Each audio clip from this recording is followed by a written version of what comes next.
Okay, Assalamu alaikum everybody. Bismillah ar-Rahman ar-Rahim. Welcome to another amazing Saturday session, and actually we're doing something very special today.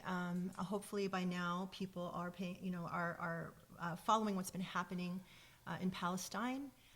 It's been a tragic morning. It's been a long time coming. There's a lot to say, and we felt that it was sort of a really good opportunity to invite a couple of members of the Usuli family here, that were part of with us with the Project Illumin journey, to come talk about what's been happening in Palestine. And so, we'll see how the conversation goes, and if we have time towards the end still to do a little bit of halakha, but we really wanted to just turn our attention to a conversation about what's happening.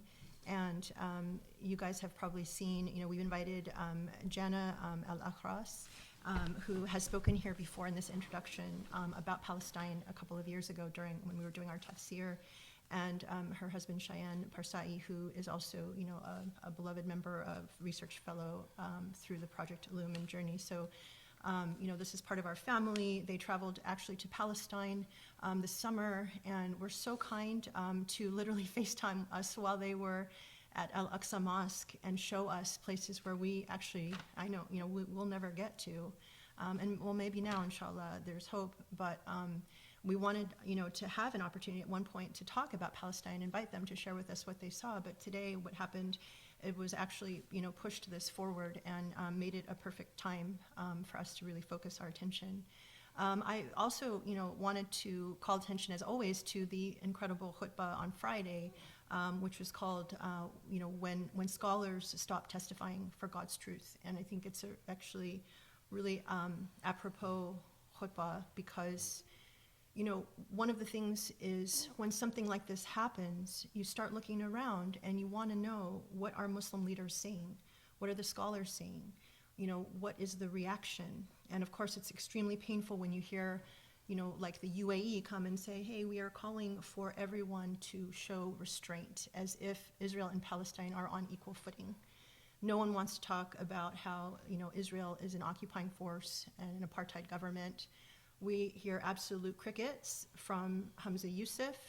We've obviously criticized him here, but, as of a few hours ago when I was checking, no statement, nothing, and I couldn't actually find very much except for from, people who are already known as truth tellers within our community, really strong voices that are always on the front line talking about what's happening. And, because we have criticized often, the positions that our so-called leaders in our community take, it's always interesting. I thought I would share this one email that I got recently, actually this past week, which kind of highlights some of the frustration. It says, I love Sheikh's talks and writings, but one thing that leaves me uncomfortable is that his and your criticism of Sheikh Hamza Yusuf. He's not perfect by any means, yet he has done much good. Setting up Zaytuna was no small feat, and he has regularly criticized white and Asian origin American Muslims for ignoring the needs of their African American brothers and sisters. Many Muslims get much edification and pleasure from his work. Your refusal to call him Sheikh seems petty to me. Why he doesn't criticize UAE overtly, I don't know, and what the results of this are, I equally don't know.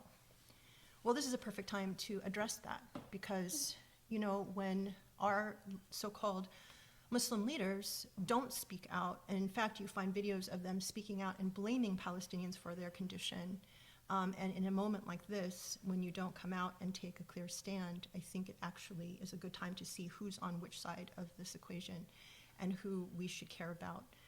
Also on social media, I know that people were sharing a Twitter post from Jordan Peterson, who many Muslims look up to or admire, and he basically sent a message to Netanyahu saying, give them hell, enough is enough. And so this is a really defining time. It's really upsetting at so many levels. And I hope that many other spaces will speak openly and honestly, and I'm really looking forward to the conversation that Jana and Cheyenne will have with Sheikh tonight on this very, very important topic. So thank you so much for joining us, and inshallah it'll be a wonderful conversation. Do you guys want to? Do you want to say something about who Jana and Cheyenne are? Okay, sorry. Let me, aside from the fact that Jana and Cheyenne are very beloved in our community, and I just wanted to give you a little bit of background. So Jana and Cheyenne are both immigration attorneys. They're working here in Columbus, Ohio. They're doing really important work in saving lives.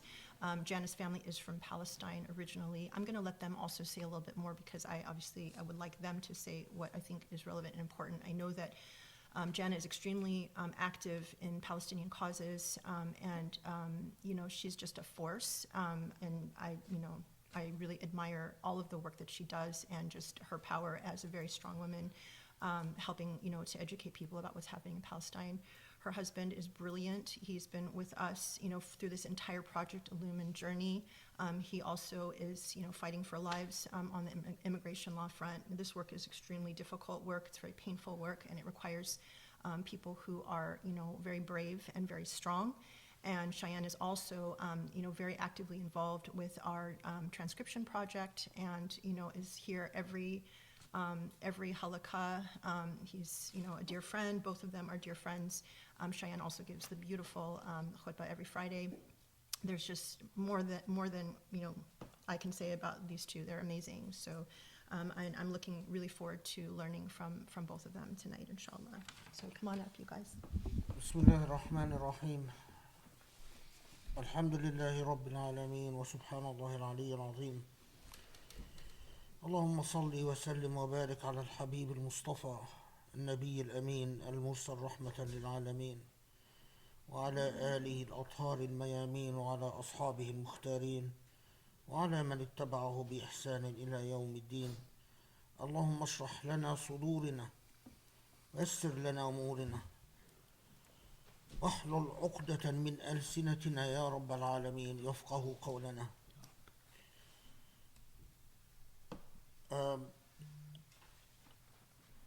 SubhanAllah, that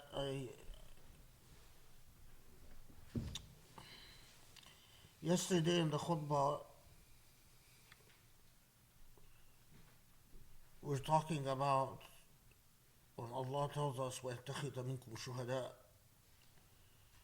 that our presence in this life, we are in a moral relationship with our Maker. And in this moral relationship, either we bear witness, which is our most fundamental and foundational moral function. It is not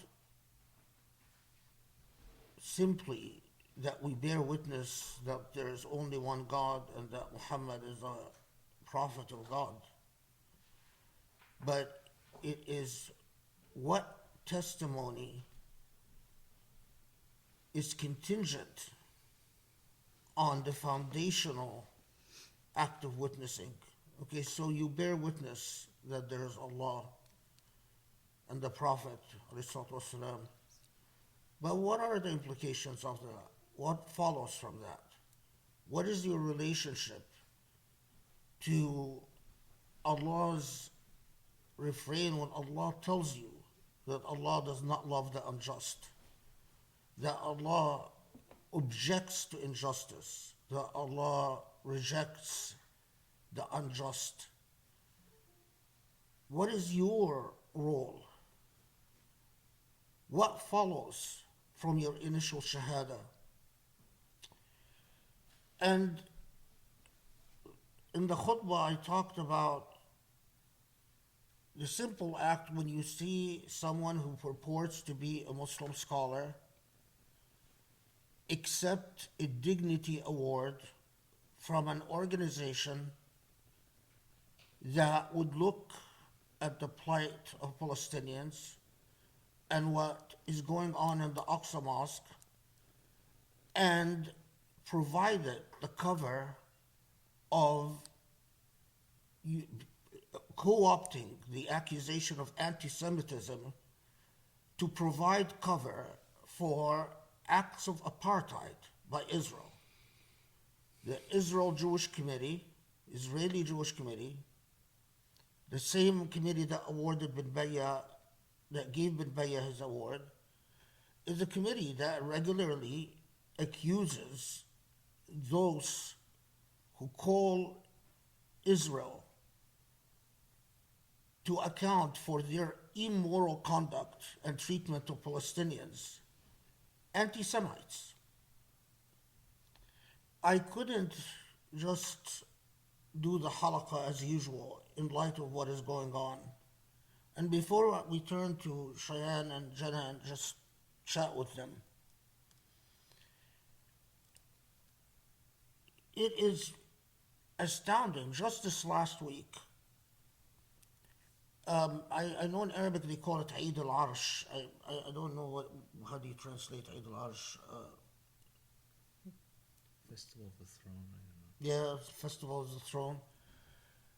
Yet again, as happens practically every week now, Israeli settlers violated the sanctity of the Aqsa Mosque, stormed the Aqsa Mosque from the side of the gate of Al-Qattanin, one of the gates of the Aqsa Mosque. They came in carrying a Torah scroll. They insisted on trespassing into the Aqsa Mosque, the inside of the Aqsa Mosque, carrying the Torah scroll. It just so happened that there was a Jazeera correspondent that was reporting on what was going on camera. On camera, they assaulted the Jazeera correspondent. They did what they what they often do, not just with Muslim worshippers, but with also Christian worshippers. They spat on Muslim worshippers and on the Jazeera correspondent. They regularly insult the Prophet of Islam, call death to Arabs, and regularly insult the Prophet of Islam. And it just so happened, just this last week, all of that was caught on camera. The theological meanings of bringing a Torah scroll to the Aqsa Mosque is very clear. The theology is indisputable. The theology is, this land is ours, and this Aqsa Mosque has no legitimacy. And their declared and express intent is the eventual destruction of the Aqsa Mosque and the recreation of what they believe, although there's no historical evidence that the Aqsa Mosque is built upon the site of the temple. But that's what they intend to do, and that's the reason for these trespasses. Now, what is astounding is that for now weeks, even more than weeks, months, Hamas and Jihad have been warning Israel about the repeated violations against the Aqsa Mosque. They have also been calling upon Israel to enter negotiations to talk about 6,000 Palestinian prisoners, many of them who have died in custody, many of them mistreated. Some of them have been in prison, in Israeli prisons, for over 40 years without charges. Many of them are held under particular military laws without any charges or trial or anything. And Israel has consistently refused to talk about the 6,000 Palestinian prisoners. And Israel has consistently dismissed any of the warnings pertaining to the Aqsa Mosque. And this is a great sentence, this is a defining moment, and I completely agree, because the reason that Israel has completely ignored all the warnings about the repeated violations against the Aqsa Mosque is that Israel has responded every single time by emphasizing how Israel, is making progress on settlements with Saudi, Morocco, Sudan, the Emirat. In other words, Israel is using all these treaties that it has signed with Bahrain and the Emirat and Saudi, and its declared settlement with Saudi. I don't know settle what. I mean, Saudi and Israel have never been at war. They've never fought a single battle. So I don't know settle what. Same thing with the Emirat. I mean, it's like I have a problem with my neighbor. I consistently transgress upon my neighbor, and then I go make peace with the people living a floor below or a floor above, and I cite that as somehow pertinent. It's insane. It's crazy. And the Biden administration has been doing precisely the same. The United States has completely ignored the repeated trespasses against the Al-Aqsa Mosque, the mistreatment and abuse of 6,000 Palestinian prisoners, consistent and repeated human rights violations. Now, the part that really gets me, and the defining point,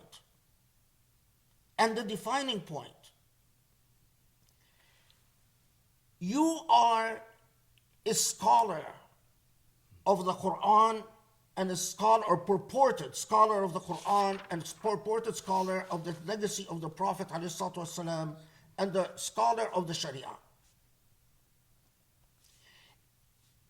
Either you testify, neutrality is not an option. Either you testify for against the injustice going on, or you are part of the injustice. It's like the head of the Anglican Church said exactly last week. If we don't take a stand against Israeli apartheid, we are complicit in this apartheid. So when I see Muslims who are supposed to be learned Muslims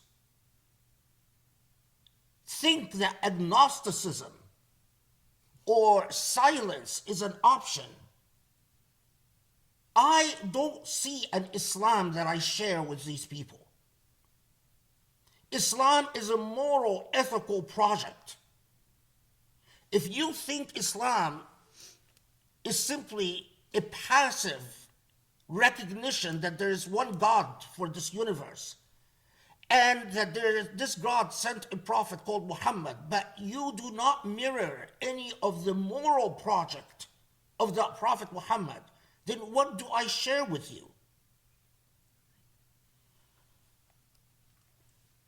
This didn't come out of a vacuum.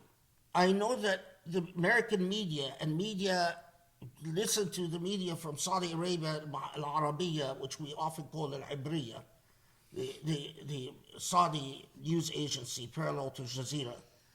Al-Ibriya is reporting as if this came out of the blue. No one had a clue. This was building up for weeks. Okay, I had to say my piece and why I have put the journey with Al-Hikam Al-Ata'iyya on hold. Okay, let me turn. I will please make an opening statement, and then I will ask Cheyenne to make an opening statement. Assalamu alaikum, everybody, and thank you, Sheikh, for always providing this type of platform, because I think the question of testimony is a really interesting one.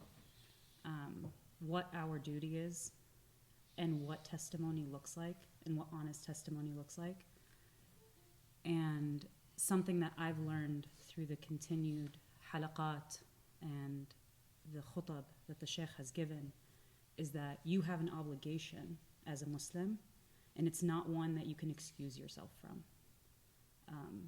Your faith is just simply incomplete without it. And I think the interesting thing about Gaza in particular is that aside from Gaza being a very unique circumstance, Palestine is really a litmus test. Palestine is a litmus test for what it looks like to be clearly aware of what injustice looks like. Because the occupier and the occupied, the delineations between the two are unbelievably clear. And I think in a lot of conflicts, people can get muddled up in the intricacies, or this event happened and this is unclear and this is unclear, but Palestine truly is the litmus test. So it's very difficult when people who propose themselves to be ethical individuals, who propose themselves to be God-fearing individuals, who propose themselves to be people who are of sound moral judgment, cannot fall clearly on the line between occupier and occupied, because Palestine is the litmus test. And I think the interesting thing, I mean, I know we're going to talk a lot about it, but when we talk about this being an unprecedented event, we talk about, you know, what happened today was unprecedented. The amount of onslaught that Israel took, the amount of casualties that they sustained, the push through the border fence, security fence, whatever you call it, all of these things are unprecedented, but the Sheikh is absolutely right. They are part of a very long process that was going to bubble over. There was no option otherwise. And if you guys would indulge me for a minute, I actually thought about this before coming in today, about documenting the timeline, right? Because we talk about very clearly, like, if you've been paying attention, this would have been obvious to you. If you were paying attention, this would have been obvious to you. But it's hard to pay attention sometimes when what you have to pay attention to is 2 decades of onslaught. It's very hard to pay attention because we consume media at such a vast rate that it's hard to remember that the thing that happened 2 weeks ago isn't the catalyst. The thing that happened 4 months ago isn't the catalyst. Gaza has been under siege since 2007. Gaza has been under siege since 2007. The area of Gaza was not a military zone initially. Gaza was known as a fishing community. Gaza was where people wanted to live. Gaza was a stunning area where people vacationed and, you know, operated. And now you can't go past a mile into the water without being shot dead for fishing. It was a fishing town. That was what Gaza was.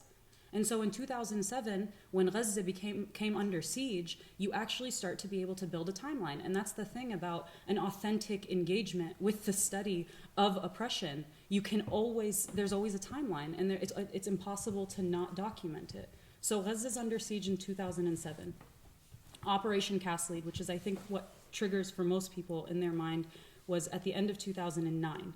And that was the time period in which 1,400 Palestinians died within the span of 21 days. 1,400 Palestinians died within the span of 21 days to 13 Israeli casualties. Now, the reason I'm bringing up the difference in casualties is because it's impossible to understand the situation when you consider it a war. A war implies 2 equal parties operating with similar infrastructure and similar ability and going at it in that sense. If you have, even from the beginning of this situation in 2009, if you have 1,400 people dying and on the other side you have 13, it's impossible to call that a war. There's a complete power imbalance, and we understand power imbalances and it's a massacre. We understand power imbalances in every single other instance, but we don't understand it in terms of Palestine. So you have 1,400 people dead in the span of 21 days for Operation Cast Lead. And mind you, I'm using the names of the operations because it's important to see how the framing of all of this operates. So Operation Cast Lead in 2009. You have Operation Returning Echo in 2012. You have Operation Pillar of Defense also in 2012, mind you. This is a secondary one in 2012, and there were 158 Palestinians killed. You have the Gaza War in 2014, in which 2,205 Palestinian died to 71 Israelis, 66 of which were soldiers. Again, talk about what combatants look like. Think about what combatants look like in a war scenario. Gaza is an area which has over 2 million people in it. Okay, we live in Columbus, Ohio. Okay, Gaza has a population of over 2 million people in an area 25 miles long and 7 miles wide. That is one of the most densely populated places on earth, in which half of the population is under the age of 18. If half of the population is under the age of 18 and every few years you kill thousands of them, you cannot rationally, logically claim that those people are enemy combatants. The population numbers just simply don't add up. It's not possible. And so the most densely populated area on Earth, an area that is considered one of the world's largest open air prisons, and then you have this level of carnage that's occurring. And on top of the level of carnage, you have no time to recuperate because it's illegal, because it's under siege. They are surrounded by sea on one side, land on the other. Egypt offers absolutely no assistance and ensures that the borders remain closed. Israel is on the other side. So again, keep that number in mind. Over 2 million people in an area 25 miles long, 7 miles wide, with half of the population under the age of 18, and you don't have concrete that can come in to rebuild infrastructures. Their entire electrical system is dependent on Israel. Their water access is dependent on Israel. Every single thing makes this a open air prison, and to call that a military zone as a result, we'll get there, but okay, so you have Gaza war in 2014, which is also Operation Protective Edge, but that's a separate matter. The border protests that happened in 2018, those border protests, now mind you, in between all of these, there's moments of relative ceasefire, but ceasefire doesn't mean anything when it's the odd, military engagement in between it. I'm only documenting the very large events. So the border protests in 2018, in which Palestinians walked to the border, 36,000 people were injured and 220 were killed during the border protests in 2018. During that same time period, Razan al-Najjar was a medic and was killed in 2018, clearly identifying herself as a medic. So, and then you move forward and you have in March, May, and November in 2019, attacks on Gaza. In May of 2019, Hamas very clearly said, remove forces from Al-Aqsa, and responded with rockets. Then you have Operation Breaking Dawn in 2022. You have Operation Shield and Arrow in 2023. And then now is when you have Hamas's response in the form of Al-Aqsa flood. That's the operation's name. And so much of the Gaza narrative is something that is it's a PR nightmare, right? Because Israel spends so much time ensuring that they're always on the possibility of defense. Gaza equals Hamas, right? So now every single person is a military combatant. It's a densely populated area. Whatever happens is casualty. Everyone is, you are guilty by association. Collective punishment is the norm in those spaces. And then you have situations like this, and the question is, well, why would Hamas attack Israel?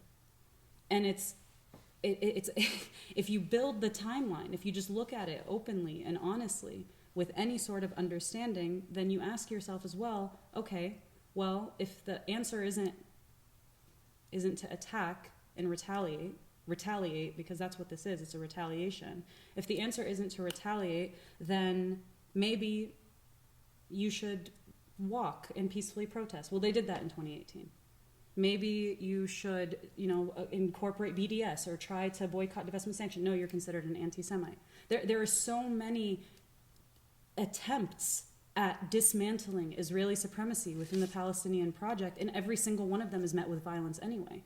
Like, I'm only 30 years old, and my most visceral memories of the Palestinian situation, I can name them off to you. Muhammad al-Durra, 2000, in literally September 30th, I think, September 30th of 2000, it was the second day of the Intifada. That picture is seared into my memory of a father trying to protect his child and being murdered on live television. We all saw it. Muhammad al-Durra was killed in 2000. Shireen Abu Aqla was just killed last year. Razan al-Najjar was killed in 2018. Sheikh Ahmed Yassin was killed in 2004. And I remember being up because he was in a wheelchair. I remember very clearly this individual being in a wheelchair and being murdered. Like, every single one of these moments are canon for anyone who's Palestinian or anyone who's looking at this with a close lens of proximity. So the question is almost an insulting one as to, well, why now? Why today? What's so, specific about October 7th? Like, why October 7th? Well, it's why 1948? The Nakba, if you believe that, it's ongoing, then you know that every single instance that has occurred from 1948 until now, with the attempt to remove over 750,000 Palestinians in 1948 through ethnic cleansing, if the Nakba is ongoing and the project is ongoing and you're seeing the borders shrink and you're seeing the territories small and you're seeing the individuals suffering on a daily basis under the occupation, and you know that the Nakba is ongoing, then this isn't shocking, I guess. So I don't know if that's an Can opening I, statement. but- can I just add that also?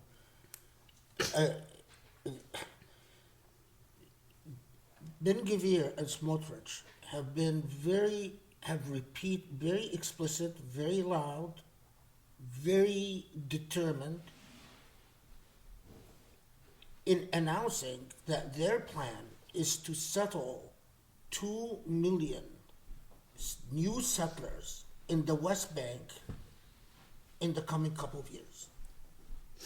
I mean, Palestinians exist in this open-air prison in Gaza as they are witnessing not something even hidden. It's not insipid. It's not, and it openly announced colonization and annexation of what is left. So it's like your only choice is go live in the open air prison, go live in that concentration camp in Gaza, because if you're not and you're Palestinian, we're taking your land. We're bringing in new settlers and we're moving them in. And your only option is either to go to an Israeli prison and we can detain you militarily without charges indefinitely. And your age doesn't matter, your gender doesn't matter, your religion doesn't matter, unless you're, as long as you're Muslim or Christian. Either you end up in our prison, or you go to Gaza, or you go be a refugee in the world. And meanwhile, I mean, this is the part I really don't. I mean, Shai and I have talked about this in the. How can you be Muslim and nothing moves in you when you see what is going on with the Al-Aqsa Mosque? Shan, give your opening statement. أعوذ بالله من الشيطان الرجيم بسم الله الرحمن الرحيم. Thank you so much, Sheikh, Grace, all the attendees for offering us this opportunity to speak about this very tragic but ongoing issue. Masjid Al-Aqsa is the red line. It always was the red line. This is the main point to take, I think, from the unfolding of today's events. Masjid Al-Aqsa is the red line. That means something. It's not a dogma that's an oft-repeated phrase. It's not a chest puffery. It's not something that people simply say to stoke tensions or to seem that they have bravado. Or this means something. And Palestinians showed that it means something. It doesn't matter what is the organization that put together the resistance in order to illustrate this very important point. And that's one thing that is very frustrating about some of the discourse that we hear in the mainstream, the Israeli media pushes, and something to consider about the greater scope and the function of Islamophobia in the West in particular. Something that's often forgotten about with regards to Islamophobia is the otherization within the region, specifically the tool of sectarianism.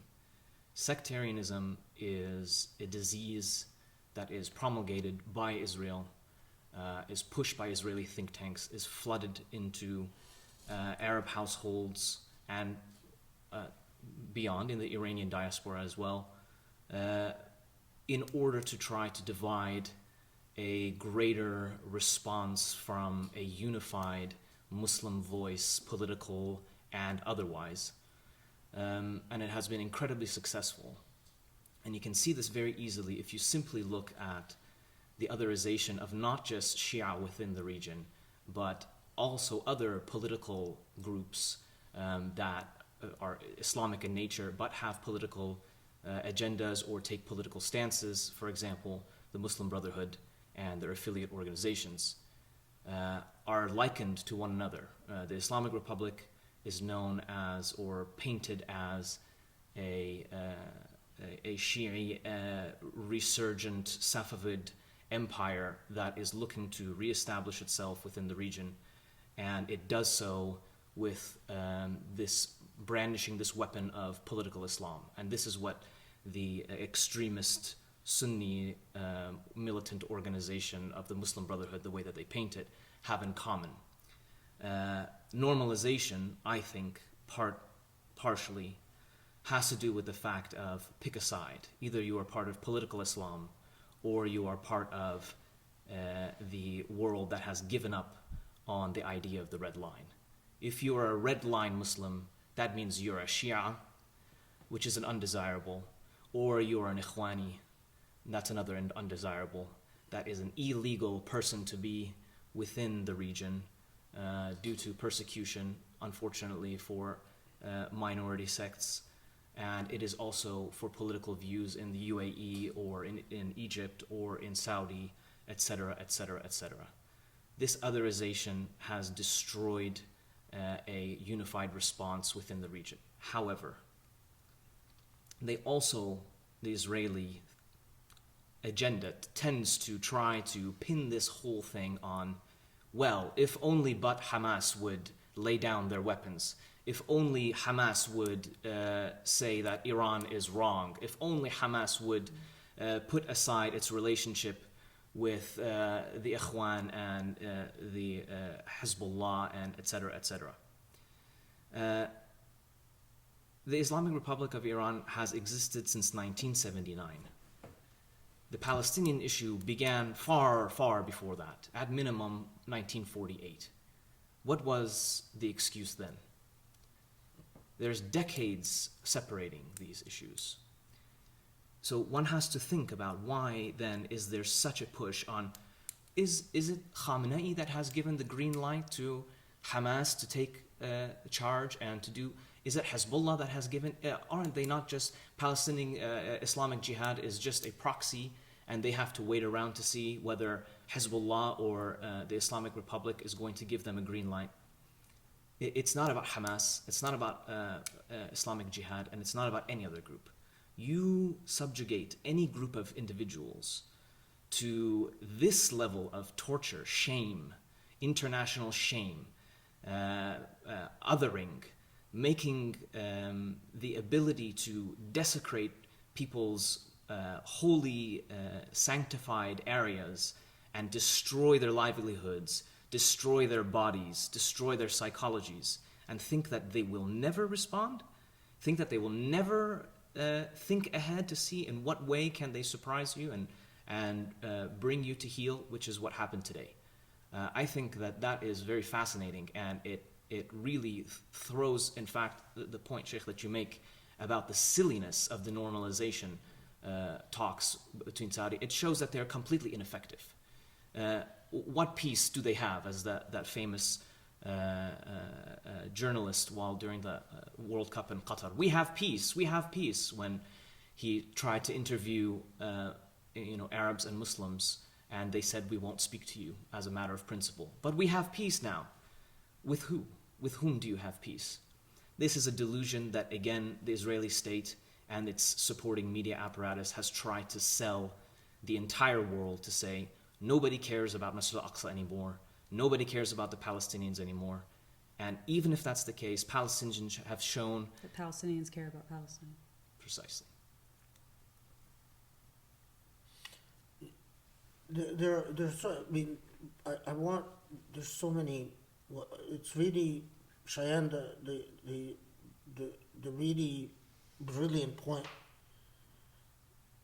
As long as I have been in academia, I have seen the establishment and the rise of the idea of political Islam from its very genesis, from its very beginning.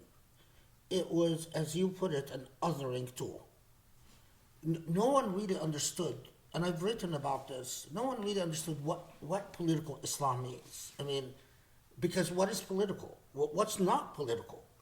Is it the only acceptable Islam is an Islam that is amoral, has no interest in social issues, no interest in the welfare of human beings. It's a selfish Islam. It's an Islam it's an egocentric Islam. Is that what? But it started out was French social theorists, and then spread after that from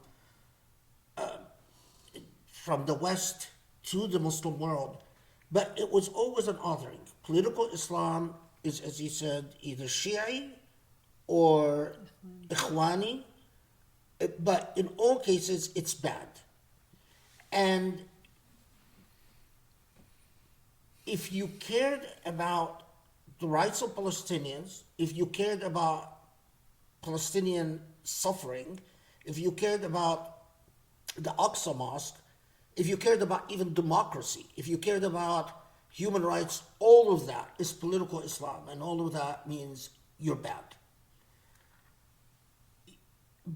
And it is remarkable because you find Muslims of all types imbuing it and internalizing it in what, an intellectual, ideological colonization? I mean, how? My impression is that I've encountered it among Muslims everywhere, and they take it as, what's your experience in the Muslim community? Because I know that you're.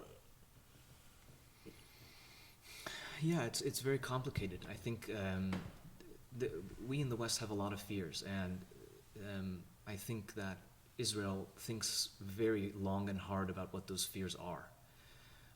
Primarily, our fears are about our safety in the West and our ability to produce loving homes and producing for our families and having jobs. We are deeply concerned with whether we are able to survive in a territory, in a place where we already feel undesired. We are racialized. And that puts us at a very weak point, because we feel that we have to constantly pander, even when we see a clear wrong and we know the context. I mean, Jannah's provide us with the context, but you'd have to live under a rock to not know that this isn't in response. What is it that, Christiana Amanpour today says, what is it that triggered this? What a silly question. How on earth could you be so asinine to think that there's a particular singular trigger?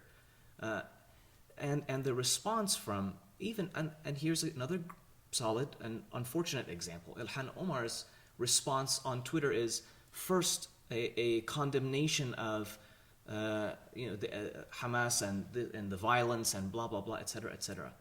Any condemnation of a violent action, a legal response under international law, without first designating the initial aggressor and the more dominant aggressor and the consistent aggressor, both in terms of the violations in the sanctity of the Al-Aqsa Mosque on a near to day-to-day basis for at minimum 1 year, and the constant child murder that we see this pulpit highlight on a weekly basis, to then ask and then say, oh, I deeply condemn. What is this? We're still living in 2001?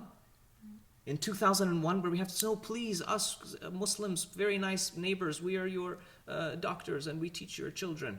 As if we have to qualify ourselves as citizenry to say we are only useful to you, and please don't hurt us if we, give you checkups and, maybe represent you in court or something.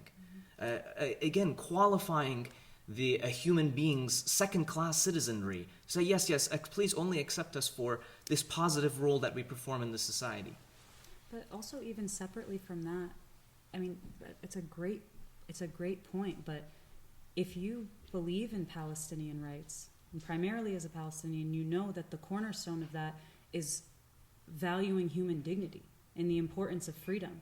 So to force Palestinians in a moment in which it's the first time ever that we have seen such a resistant response in any sort of capacity, to force them in that moment to also qualify that they believe in human dignity or that they believe in all of it, it's just so disingenuous, Because you know what Palestinians are fighting for. You know Palestinians are fighting for freedom. You know Palestinians are not looking in order to be genocidal towards a population that has genocided them. You know that as a baseline, because to be Palestinian is to demand your freedom, is to demand dignity, and to demand freedom for all peoples.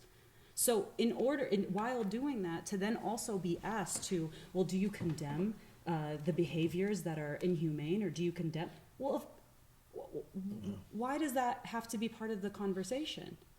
We all know what war looks like.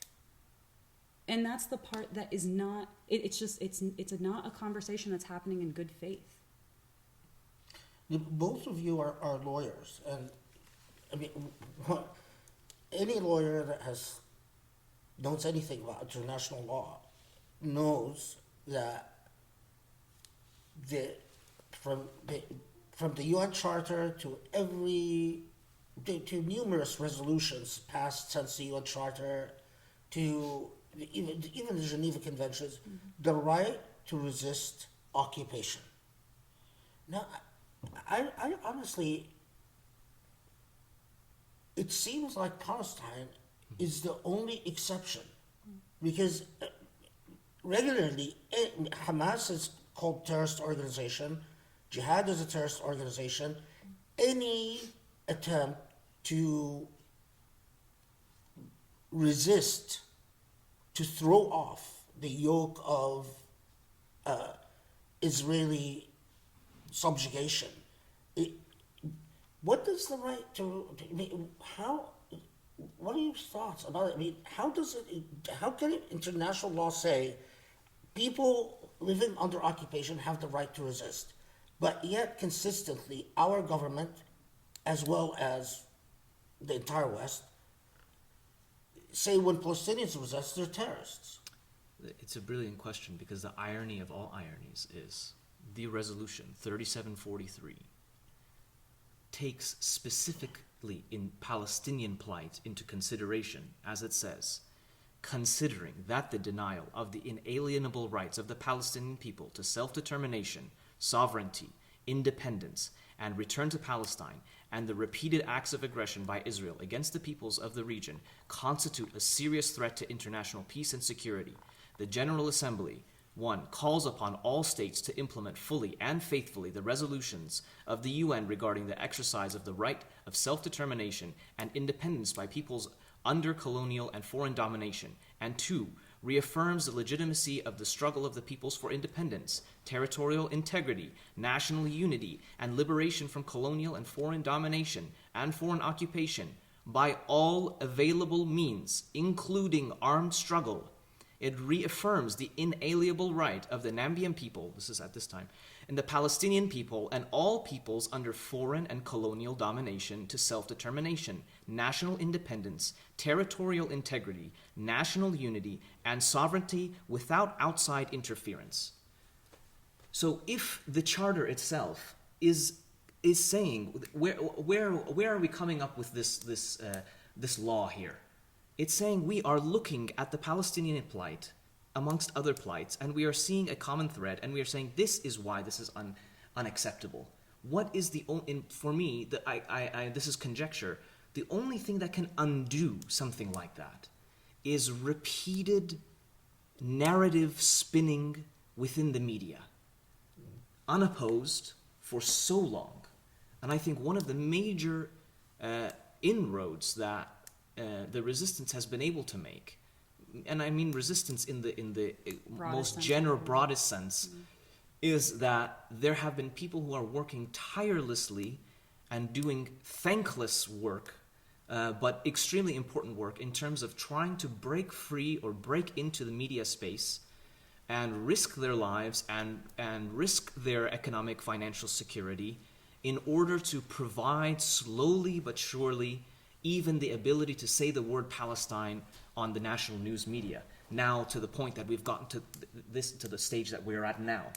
But the only way I can see that is an often repeated lies, often repeated control in terms of, I don't mean in terms of a nefarious conspiracy, I simply mean getting on television and repeating the same thing over and over again as a lie and expecting the world to buy it. I don't see any other. What do you think? I think it's complicated because people believe in the right to self-determination so long as there's not a monetary or interest that's being threatened, right? So we believe in the Ukrainian right to self-determination. We believe, so long as you're allying with the axis of power as it operates, so long as you're allying with the United States and the United States' interests in those regions. We believe in, Saudi is protecting itself from the Yemeni Houthis and this. Saudi is protecting itself because Self-defense, yeah. where is self-defense is a privilege only given to those with regional influence, it seems. And the irony is that the ones with regional influence are not typically the ones who are needing to defend themselves. And so the question really is that,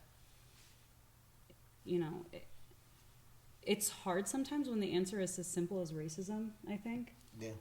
I think to boil it down to that, because, there was a period, Sharon mentioned something interesting in terms of, people being afraid because of their financial, well-beings or whatever it is, right? So, Canary Mission, for example, is a website that was and is currently dedicated to making like a very detailed timeline of any Palestinian activist or anyone who's pro-Palestinian or supportive of Palestine in any sort of way, to kind of create like a detailed log and a history, almost like a Facebook profile at that point. You type in a person's name and it pulls up anything and everything they've ever said about Palestine, Israel, etc. And for a period of time that was very effective. It was really, really effective in quelling Palestinian activism on campuses, because people would find themselves on the Canary Mission page and being, positioned to the outside world as though they were anti-Semites, and people were losing job opportunities. People were getting quieter on campuses. And the thing is like, if you think about the time period in which people are most politically active, it tends to be college. It tends to be the space where people are meeting like-minded individuals and they're organizing and they're doing these types of things. And so if you can actually quell organizing on the college level, you do a really, really good job of quelling it past that point, because once people graduate college, they're looking for jobs, and once they're looking for jobs, they don't have time to organize. What's the thing everyone says when someone's at a protest? Don't you all have jobs? Like, what are you doing on a Tuesday at 3 p.m. in front of the State House? So the organizing, the heart of organizing, a lot of that stuff happens on the college level, and it comes when people are just learning about what oppression in real time looks like, and you learn those things through conversations, through campus events and stuff like that. I mean, you obviously learn it through lived experience, but a lot of people don't live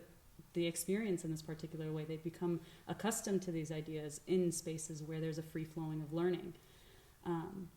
But websites like Canary Mission had done a really good job at quelling that. I remember being in college and trying to get people to join our rallies and our protests and our conversations, and being told very flatly, no, like I want to be a doctor when I graduate. I want to be an attorney. I want to get a job. I want to do all of these types of things.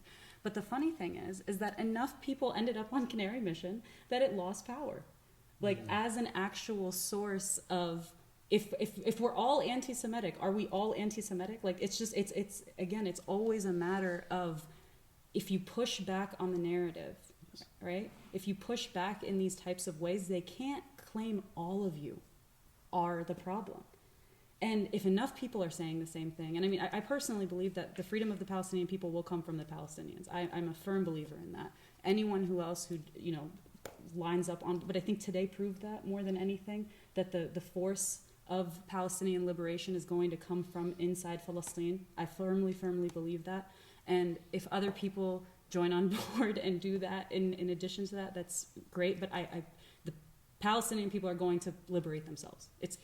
That's where the liberation is coming from. We're seeing a pattern, that we've seen throughout colonialism, that when the colonized resist to any degree, when the colonized practice that what is supposed to be this inherent, undeniable right to self-defense, the immediate implication is that an open license to hurt without limits. So as you see the way Western diplomats are responding to it. Well, okay, you dared do something. Well, we're going to hurt you. We're going to hurt you in a way that you can't imagine. We're going to hurt you more than we've ever hurt you before. And there's this visual, like, it's as if the entire world says, yeah, what did you expect? You dared say no.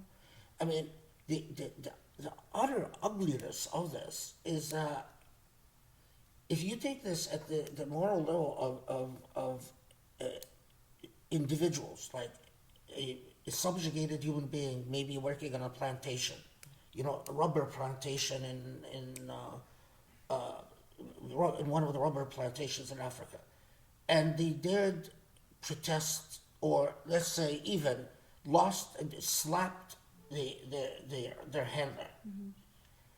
And then the handler says, okay, well, you dared slap me. I'm going to beat you to a pulp, and I'm going to cripple you.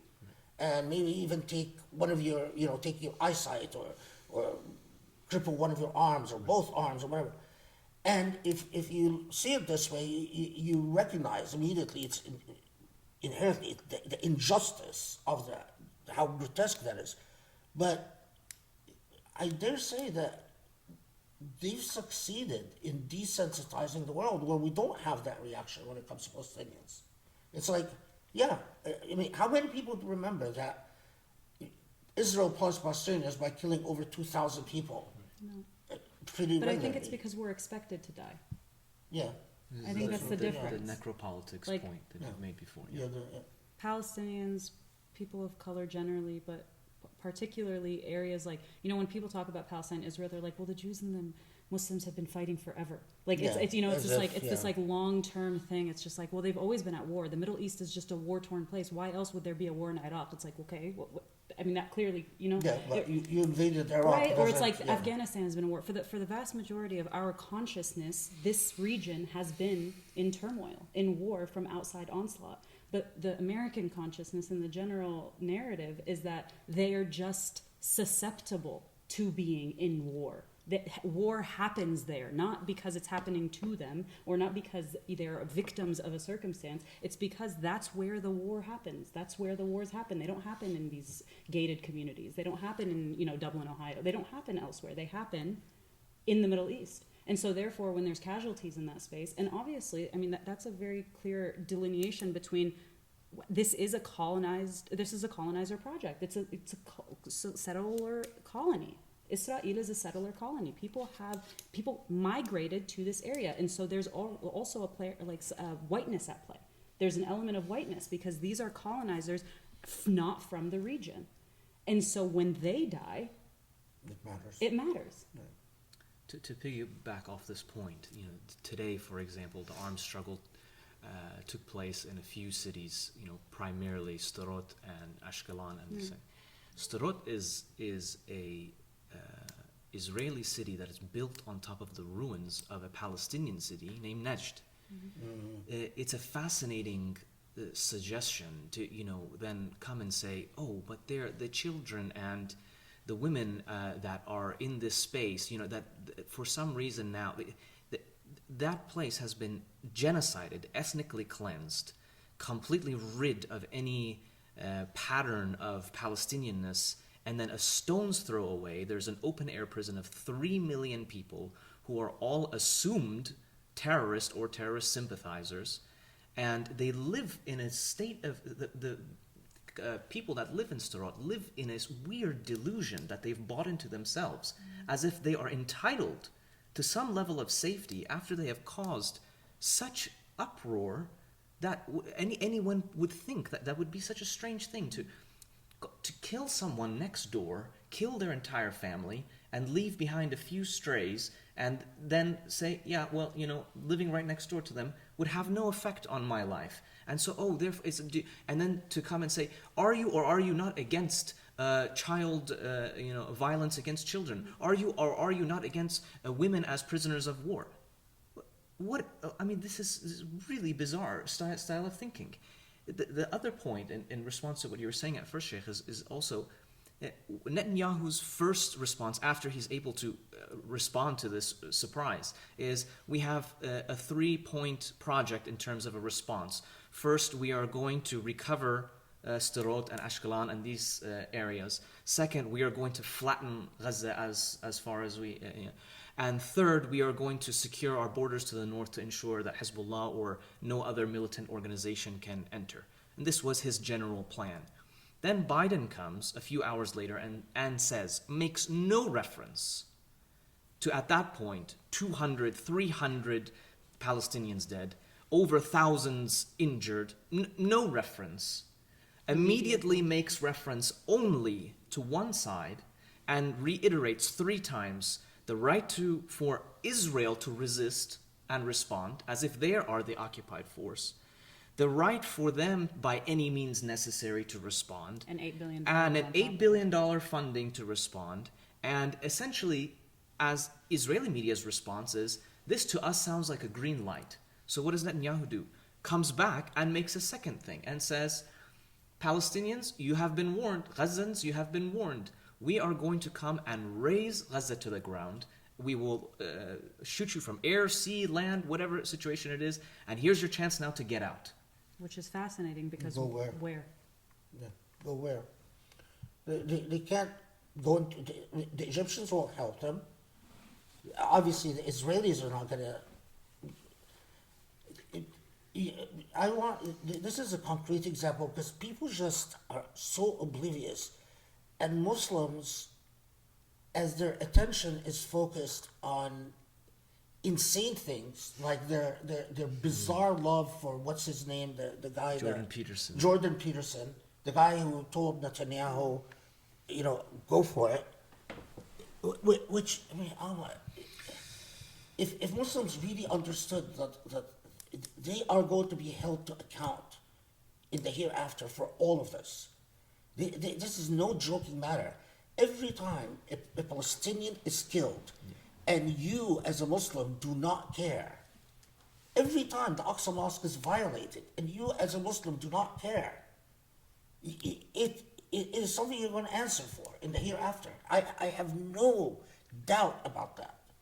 But Jenna, you visited Palestine recently, and one of the things that really struck me is both you and Cheyenne, you sent back videos where we have an actual living model of what the Israelis plan to do as Aqsa Mosque. And that's the mosque that you visited, the Masjid al-Ibrahimi, right? Can you give a bit of a background on Masjid al-Ibrahimi and what you've witnessed, what became of it? Because that is the living model of what they're planning to do with the Aqsa Mosque. Mm-hmm. Yeah, so... Just raise your voice. Sorry, Masjid al-Ibrahimi is a mosque in Al-Khalil, Hebron, that as of now, 3/4 of it is controlled by the Israeli army and only has access, or you can only access by, at like 3/4 of the mosque you can access as an Israeli, and then Palestinians and Muslims have only, or have what's left of it, which is 1/4. The masjid is where Sayyidina Ibrahim, Sayyidina Yusuf, Sayyidina Ishaq, Sayyidina Sarah, Sayyidina Yaqub is buried. Yeah. They're all buried. And so their maqamat, their graves are underneath, and so we have areas that people go and make ziyarah to and stuff, but obviously it's in the middle of Al-Khalil, and so Al-Khalil is a very, very hotly contested area. For those who don't know, Hebron is broken up into zones called like H1 and H2. So if you just kind of imagine a donut, and there used to be primarily, obviously it was all Palestinian, but now there's only about 50 Palestinians living in H2, which is the surrounding area, 50 families, Palestinian families, and it's overrun with settlers, and the settlers in Khalil are particularly vicious. They are allowed to be armed, and they, if a Palestinian storefront is closed for any longer than 2 days, they weld it shut and then take it over as part of, it's like policy within Khalil. If you fall ill, Yeah. if you get sick and you're bedridden for a week, Yeah. your business is gone. Yeah. Correct. These are realities, people. There's an entire area called Shari' al-Shuhada. It's a street of martyrs that used to be a gold souk in Al-Khalil that's completely deserted now because in Al-Khalil, Israel has created areas that are like the roads are it's a maze, right? So some of the roads are only Israeli roads. Some of them are Israeli roads, but Palestinians can walk on them but can't drive. Some roads are only Palestinian and Israelis can't come in. So it's such a maze in the sense that really one wrong turn and you can find yourself on a road where you are not allowed to be walking or a road that you are only allowed to be driving on.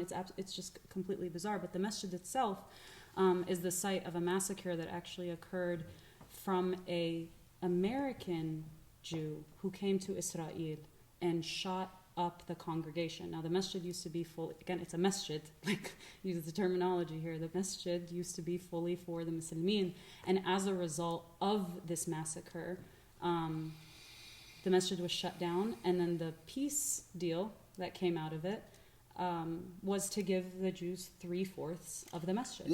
This is Yeah. I'm sorry, Jana, but this is so the response to the massacre. This is an American Jew goes there, attacks worshippers. They were praying Fajr or Isha, Yeah. and he murders them. So what does Israel do? It appoints a commission to study the matter and to see how to prevent a similar massacre in the future. The commission doesn't have any Palestinians on it. The commission has only Israelis on it, Jewish Israelis, no Palestinians, not even a Palestinian Israeli citizen. The commission concludes the solution to prevent another massacre in the future is to give 3/4 of the masjid to Jews, including most materially the grave sites of Ibrahim alayhi salam, the grave sites of Yusuf alayhi salam, and Muslims get access to 1/4 where they can still meet and do their salah. Mm-hmm. And the Israeli government says, bravo, yes, commission, that's a very good idea to solve the problem so that we don't have another massacre in the future. And all the more, I mean, even in terms of the separation, it wasn't even done with any level of, it's almost done, if you go to Palestine enough, you start to realize that a lot of the compromises that are made with the intent to humiliate. Like that humiliation is actually a very, very important factor. It's a very necessary part of the occupation in order to crush the spirit of the individual. So that includes with the fact that the ma'dhaneh, the area in which the imam of the masjid would go to make adhan, is on the Jewish side of this masjid. And in order to get access to the ma'dhaneh, the imam has to have armed guards and personnel escort him to that side that's separated at this point, to that side, in order to make adhan for his protection, because the settlers attack anybody who is on their side. Again, they're very, very violent. They're violent people in Khalil. And so he has to get permission to go make the adhan because he has to have armed security in order to do it. And so what's interesting about Al-Khalil is if you do not hear the adhan, it means that he wasn't given permission to give it. And they particularly are not allowed to give adhan on Fridays or on Saturdays because those are holy days for the Jews. And so it's you don't hear the adhan on Friday and you don't hear the adhan on Saturday, which is the Sabbath. But it's that masjid in particular is a very, very it's one of the most fascinating illustrations of what both Israel and the global communities touts as compromise, or what they tout as cohabitation or co-living. You know, like there's areas in Palestine that are very clear that people are like, that's dangerous, you maybe don't want to go to the Khalil. But when people talk about areas like Al-Lid and Jenin, and they talk about Yafa, and they talk about Akka, and they talk about these areas, and they say, oh, well, you know, in Yafa and Haifa, the Jews and the Muslims live close, you know, in close proximity to each other, and everything's fine, and this is what the future of Palestine or Israel or whatever you want to call it could look like. And it's fascinating because the only time, or the only places in which that people can tout that co-living and cohabitating works is when there's virtually no sign of Palestinian or Arab life. Like they happen to be living there, aside from the fact that they're in very small numbers and very, very like tightly, what's the word? Populated or packed? No, not even just like the fact that they're completely devoid of any allowance of protest, or they're completely controlled. They don't have parking lots for their masajid. But those are the areas in which it's talked about as though this is the model society. This is what it would look like. A Palestine or an Israel with Arab and Jews living amongst each other can look like insert city, and it looks like Lid supposedly, or it looks like Yafa, or it looks like Haifa, and it's literally where you see no Palestinian presence physically.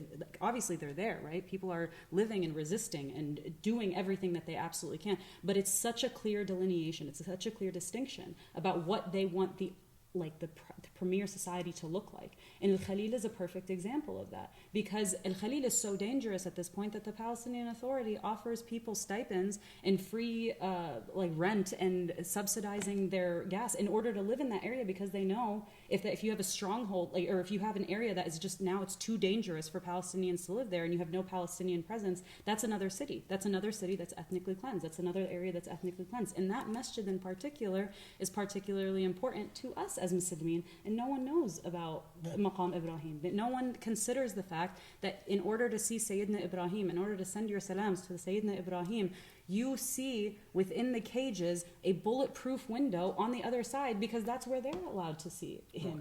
If I can add, on the other side of the window, you see children making faces at you, trying to throw things through the darih at you. The wall that's in between you is a door. It's because it's a mosque. There isn't a wall. There's like a metal door, and they know that we're directly on the other side, and they are smashing their hands, screaming and yelling and cursing through the door to humiliate worshippers on the other side of that door. That's what they. So, I mean, it's just a fascinating way of using a sacred space to go and humiliate another human being. This isn't cohabitation, or so you worship here and I worship there. The humiliation process that you brought up about Khalil is exactly correct. And in order to get to Masjid al-Ibrahimi, you have to go through the entire old city. There is no other way. You have to go all the way through to the end where you meet a checkpoint. On your way, Israeli settlements, and this was something that I'd heard of but I couldn't visualize until I saw it. Israeli settlements are built on top of the existing old city. Homes, Palestinian homes, on top of them, physically on top, are settler residences, with which they then take their trash of all sorts and throw it directly into the old city's streets. So as you're walking, Palestinians have been forced to put up, because you would be hit in the head by trash, nets that will catch, and I'm sure, from the audience, there are people who have been to Khalil and know what this is like. The daylight at times is blocked out because there's a ceiling of trash above your head. So this is where your humiliation begins. You walk all the way through the old city. You go through a horrific checkpoint where you're made to feel, was it a Palestinian that shot up the mosque, or was it an Israeli? Because there's no checkpoint for the Israeli. There is no security check.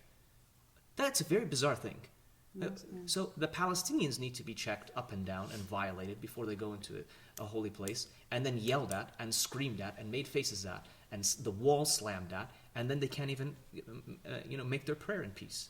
And one of the bizarrest regulations is Israel will say you can pray, but you can't park your car, or there'll be no parking space. So that means you park your car in areas where every time you pray, you are taking the risk of coming back and finding your car damaged or towed by Israelis.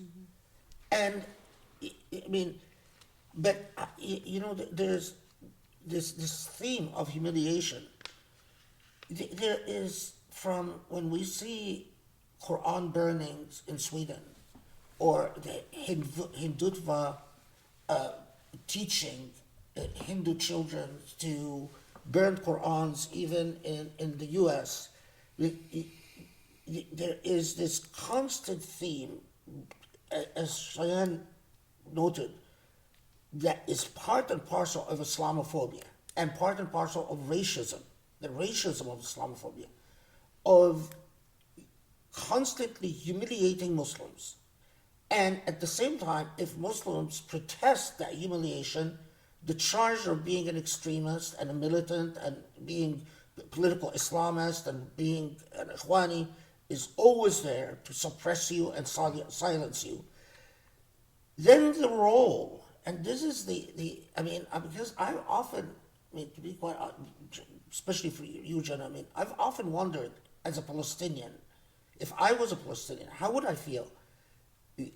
The role of religious authorities that constantly come and tell Muslims, don't notice the humiliation.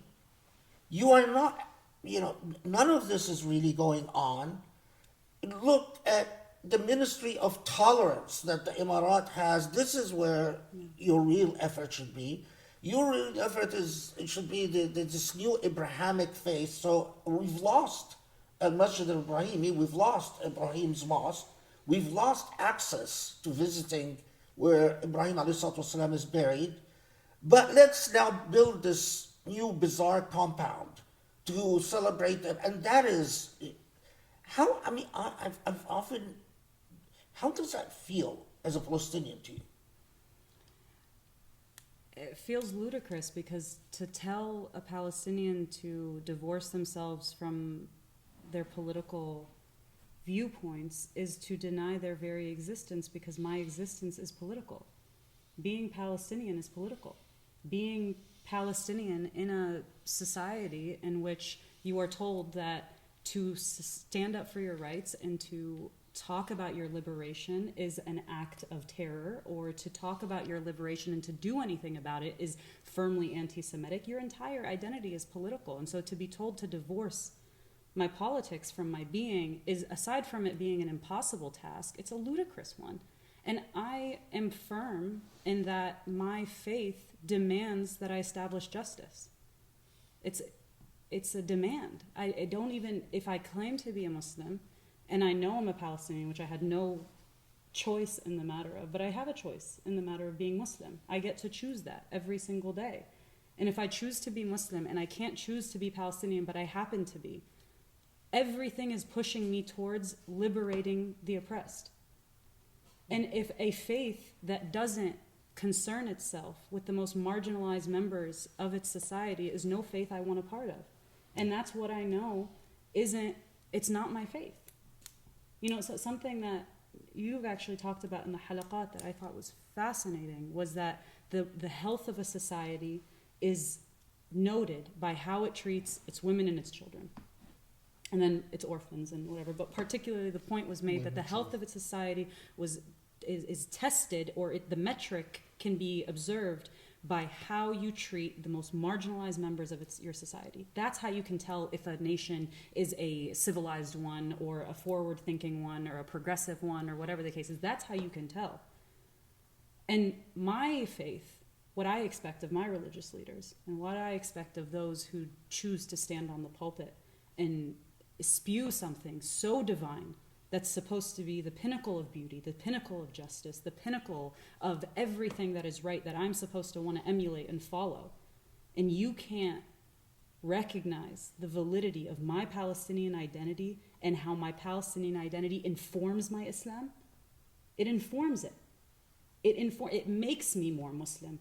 I don't know how else to say it, because everything in my being is pushing against oppression. I don't have a choice in the matter. Because if I don't fight for my liberation, if I don't fight for the oppression of the marginalized, Palestine's interconnected to everything. Again, it's the litmus test. If you cannot stand up for this, I can't trust that you have a good moral gauge on anything. Yeah. Cheyenne, how do you...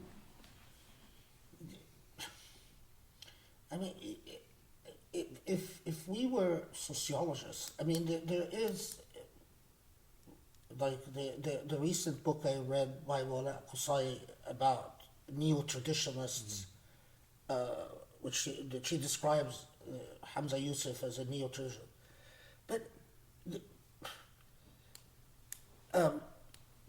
But aside from that, the academic approach, I mean, I've always, how do you understand the fact that we are living in an age?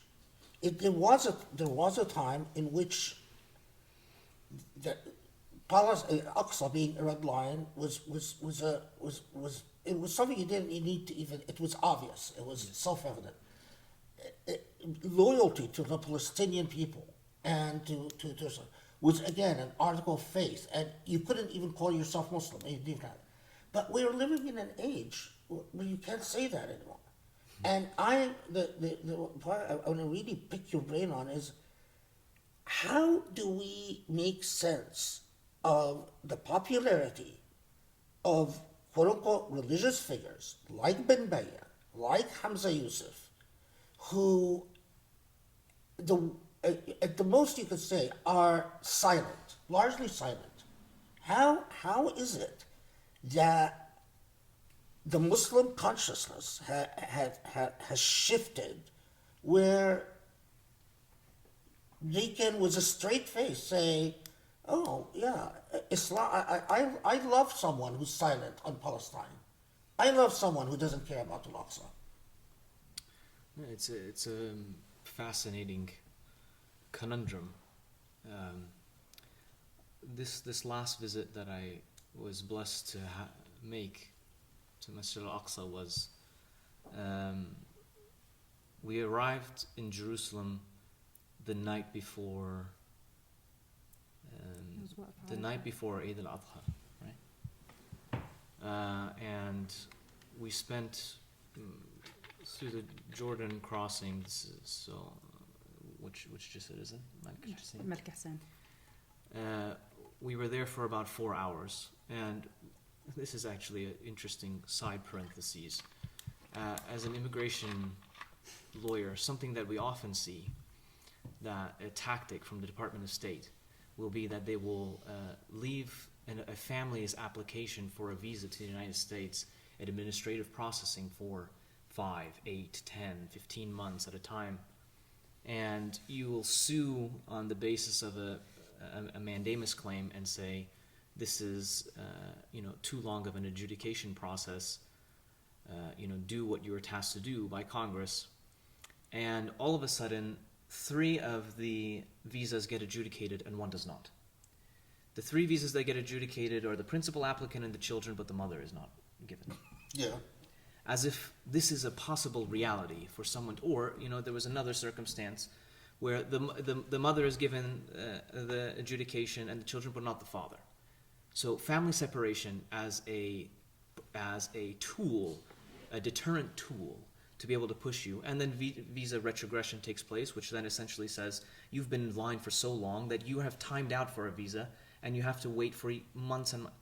So a similar thing happens at the Israeli border, in which as a family, we were a group of 5 or 6, some of the family members are immediately given their pass and the others are not. A very strange. You're looking at the application at the same time. What is it exactly that needs extra checking for these other 3 people?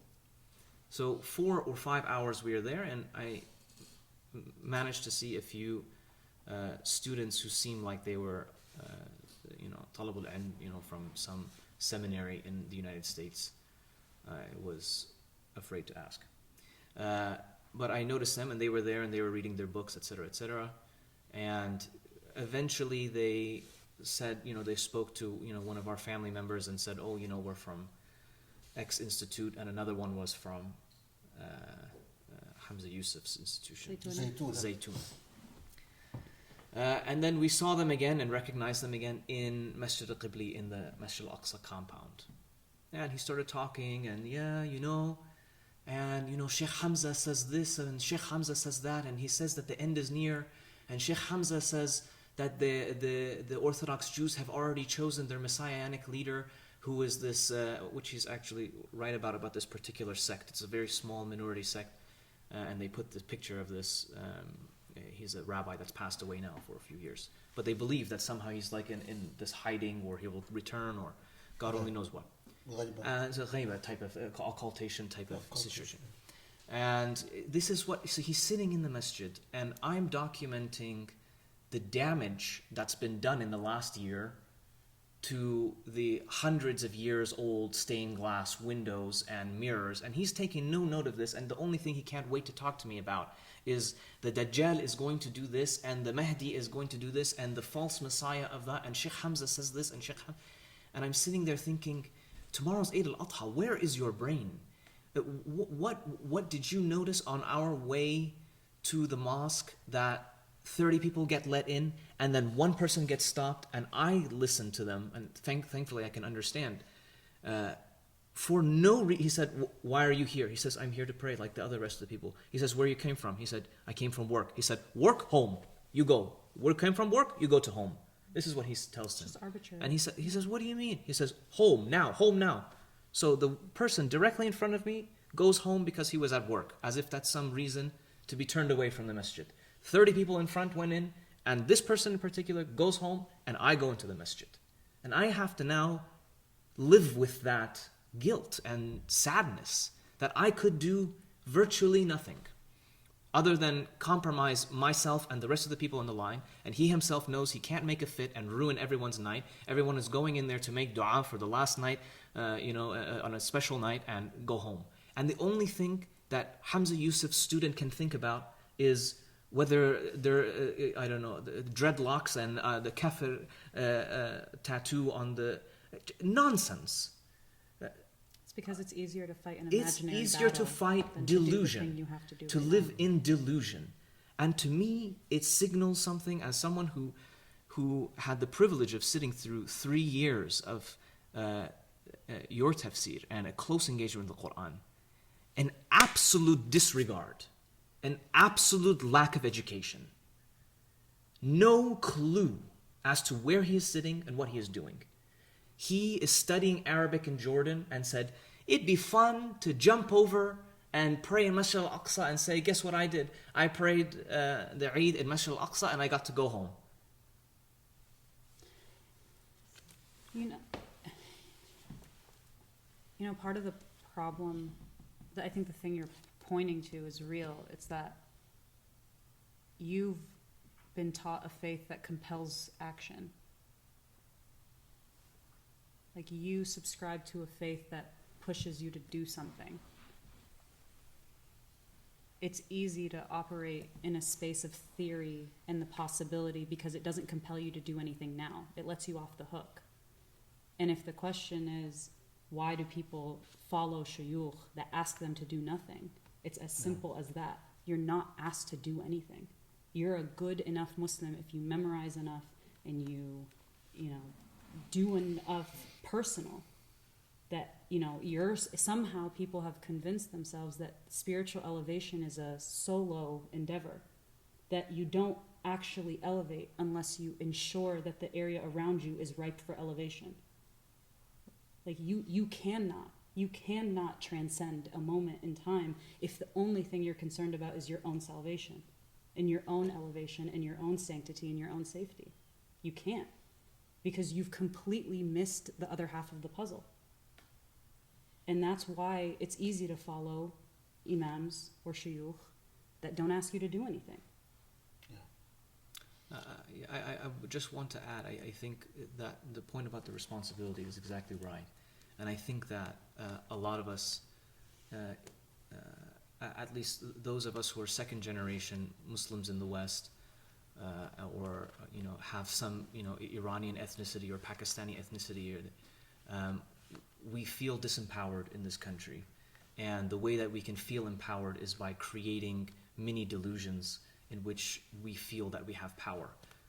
And so typically the scapegoat version used to be, I'd be an engineer or somebody who has some sort of financial success, and then that then gives me the ability to put together organizations, or or be president of this, or the mini khalifa of the mosque, and that's how I'm going to. And now the things are starting to change, and they're saying, no, the children of those generations say, well, I can go to study at Zaytuna, or I can go study at Azhar, or I can go study in Medina, and this can be my full-time grift, in which I can now establish myself as a personality And I don't think that it's anything more complicated than that. Yeah.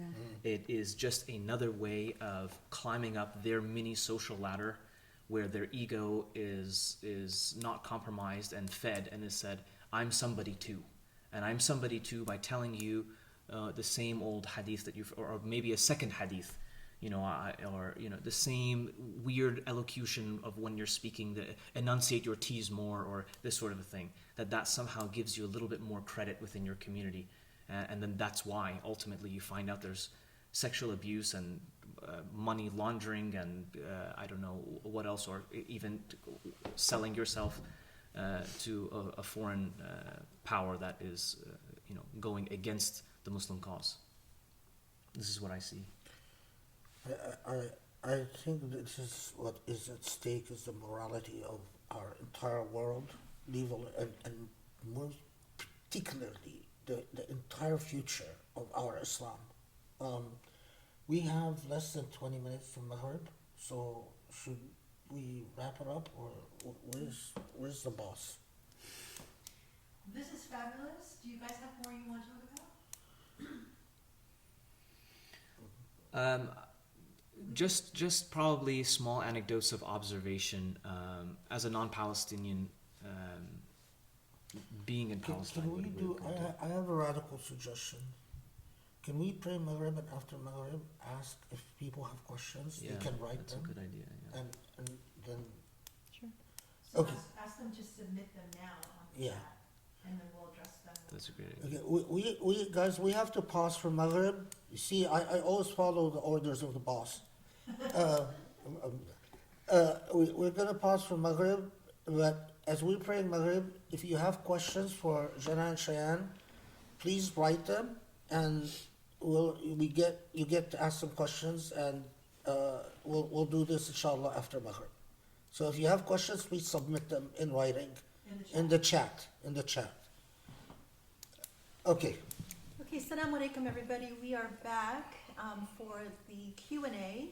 If you have any questions that you'd like for us to consider, please just go ahead and send them through the chat. We'll be looking at both the YouTube chat as well as the Google Meet chat. And hopefully, I'm going to stay off camera, but you guys can hear, and Sheikh can hear too. I've got his hearing thing with me. So hang on one second. Did you want me to first make the comment from the German person? Let me just say that then. Yeah, I just wanted to share this first. This is a comment from Tarek. Assalamu alaikum. Thanks for this talk. As a German Palestinian, I'm happy to hear you can talk relatively free still, since here there's a full repression on Muslim Palestinian voices. In the couple of the last years, most Muslim journalists who had a stance on Palestine got canceled. So thank you. Actually, I really, this has been so tremendous. Okay. This is a pattern all over Europe. I mean, the same people that have taken Muslims to task over the Salman Rushdie affair, claiming that Muslims do not understand, have no appreciation of the value of freedom of speech and the importance of freedom of speech to a free society, and so on and on and on. And I can't tell you the number of symposia, conferences, lectures I've attended as an academic in which academics are pontificating upon how do we understand the Muslim failure to appreciate principles of freedom of speech as exemplified over the Salman Rushdie affair. Those same people have been unbelievably systematic in not Germany, France, Denmark, Sweden, Switzerland, Italy, in silencing Palestinian voices. And just even people who say something as obvious as international law has repeatedly affirmed the right of Palestinians to self-determination and to resist occupation. Just that Palestinians are not allowed to say. Although it's a statement of fact. But, yeah. And to add to this very quickly, another tangible thing that needs to be done and can be done is recognizing those who have been, have had the privilege in one way or another, that their voices haven't been shut down and have done a fantastic job. Leila Al-Arian and Hind Hassan have done fantastic work with Vice News, and I know Vice News is going through a tumultuous time, but for their work they have won several Emmys. And look up their work that they've done in Jerusalem and in Beirut and in Somaliland and all of these areas, and also ask yourself, why is it that there is no Muslim organization, no Arab organization that also comes to recognize the contributions of these heroes that put themselves on the line and risk everything, and we only have to wait for some other organization to come and recognize their work because it's objectively brilliant. And it's changing the way that we are allowed to communicate. We were given permission to communicate this way. Close to home, why is it that the American Academy of Religions is the one that needs to recognize, or the Oslo, the human rights, all of these, huge awards that are given to our sheikh, but our community still has. Hasn't been able to recognize them, hasn't been able to take the time to even acknowledge that for 3 years there's been a presentation of a 30-year research on, there is no tafsir that has been produced in 30 years at all in comparison to forget about even the quality. You haven't even been able to get through the whole tafsir, and it's completely put aside and forgotten about and not looked at. And credit to the people that are on this channel that log in all the time and put in the time and the effort and continue to invest in this institution in order to make sure that that voice isn't gone to waste and is propped up. But there is a question there to think about. Why are we not supporting those voices, and why are we letting some other organization, rather than the ones that we run and that we can establish and build, that we can prop up those voices and help them? Thank you so much.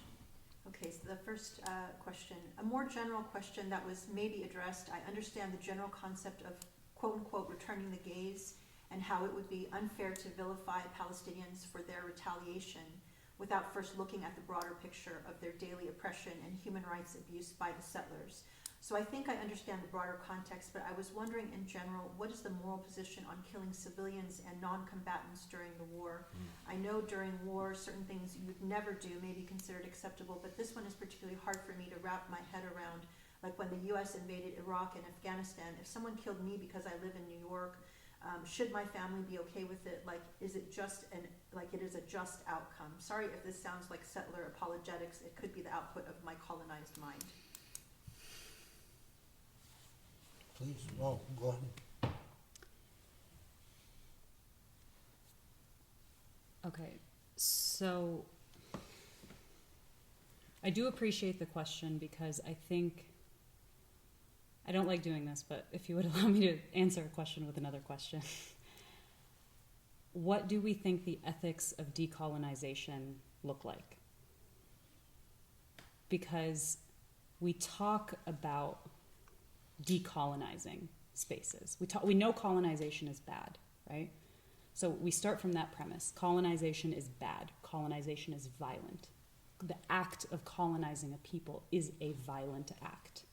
It denotes pushing them out of spaces. It denotes stripping them of their identities. It denotes stripping them of their language. It denotes stripping them of their culture. It denotes making them feel unsafe.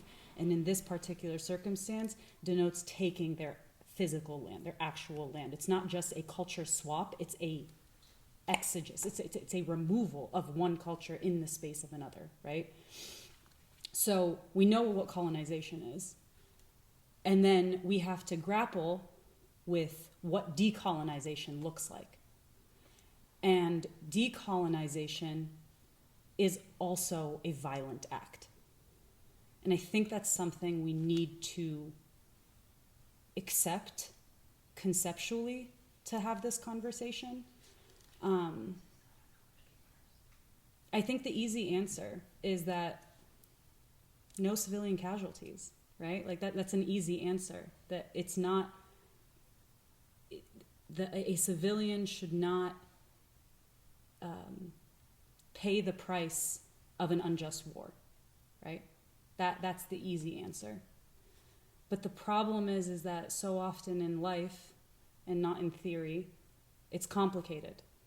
And life is when you take a theory and you apply it to practice, you can't always account for all variables. And I hope it doesn't sound, I'm not dodging the question. I'm trying to think maybe with you as you're asking that question as to what does decolonization look like. And if we are firm in that people have the right to resist their occupiers and resist an occupation by any and all means that are available to them, is that a blanket acceptance of anything that happens as a result of it? I can tell you as a person who believes in the sanctity of life and the dignity of the individual that it's not a blanket thing, right? So even wars have rules. We know that the ethic of law, the ethic of war, there's an ethic of war. It sounds really counterintuitive, but we know that there's an ethic of war, right? We even know in the Islamic sense that the Rasulullah ﷺ told you very specifically what you cannot do in times of war. You don't injure, or you don't cut down a tree if you can avoid cutting down a tree. You don't do certain things. So there's ethics to war. But we live in the modern age in which the ethics of war have become these lines that are blurred in instances that I don't, you can, again, it's about theory versus practice, right? So do an occupied people have the right to resist their occupier? If the answer is yes, then you have to continue following it to its rational conclusion. And is there a perfect victim? Is there a perfect occupied individual? There is no perfect occupied individual. I think the difficulty is that we often want Palestinians to be perfect victims. We want Palestinians to both liberate their land and resist occupation and go against a force with more firepower and more things at its disposal than. If you saw the videos of the Palestinian resistance, if you saw those videos, they went in on paragliders, they went in on fans, they broke through this with a bulldozer, that the range of the magnitude of the response was so painstakingly thought out because they've been living under siege. If you can't even get concrete, where are they getting the tools in order to resist an occupation? So I don't know if I have a perfect answer for you, because the answer is very clearly that in a theory like decolonization, which I firmly believe in, that every single colonized person, a colonized entity or colonized group of people have the right to resist their colonizers. I believe that firmly, and I don't make excuses for that. And I think so often we find ourselves in positions where we're asking about the smallest common variable, not the overall point of what's happening, because you can know as an individual and as someone like me who's at this point pleading with you to understand the general humanity of a Palestinian person who knows that by doing this, you're bringing down what is close to a reign of hellfire on your population. That this is going to happen. That there is going to be bloodshed. That people are going to be bombed. Israel is going to retaliate. But put yourself in the mind space of how bad it would have to be in order to risk total annihilation. How bad would it have to be if you know that the option is I'm going to die a slow death by siege anyway?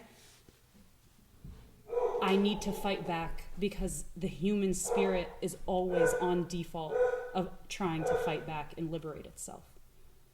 And so I don't know if that answers the question. It's my best stab at it. But it's complicated, because decolonization is not pretty, and you don't decolonize through essays or through, and really, if you were to decolonize, actually, through the processes that we ask, right? Peaceful protest, they get shot at.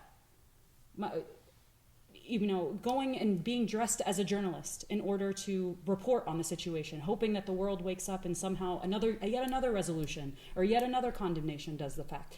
Journalists get killed.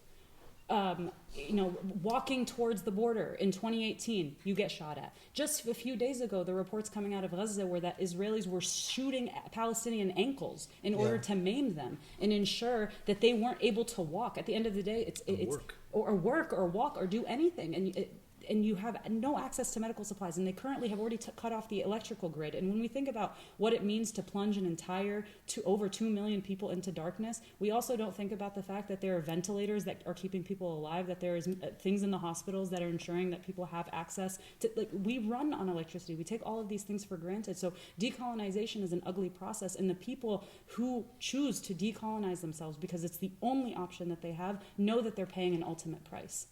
And so if the question is, as a Palestinian, do you think it's okay to kill civilians? No. If I can add briefly, again, this again shows the success of bullying and essentially monopolizing the ability to create narrative and define all of these terminologies of civilian or civilization. If your civilization comes on the back of brutalizing and committing genocide that is ongoing for over God knows how long now, nearly 100 years, what kind of civil society behaves in this way? So in what way have you, how have you met the requisite of civilian? However, when we look at the response... Just because Tel Aviv has nightclubs doesn't make it not an open war zone. It's an occupied... Sorry, yeah, continue. No, I think that's exactly the right example. The example is Tel Aviv is where you get to go and have, wear your bikini and surf on the whatever and take a nice Instagram photo, and everyone is assumed to be a civilian, and therefore just not, they play no role in the brutalization campaign of an entire group of people. But then every single person in Gaza, tiny place in Gaza is bombed, and look at the places that they're bombing immediately. 2 mosques destroyed, the Shihab news agency destroyed, residential building destroyed. These are the ones that it's been 1 day, so I can remember them. Those are the immediate places that they're saying, oh well, we are targeting Hamas strongholds. So the people that live in there are assumed. 3 million people are assumed terrorist. And the moment that you say resistance, they say, no, Not terrorist.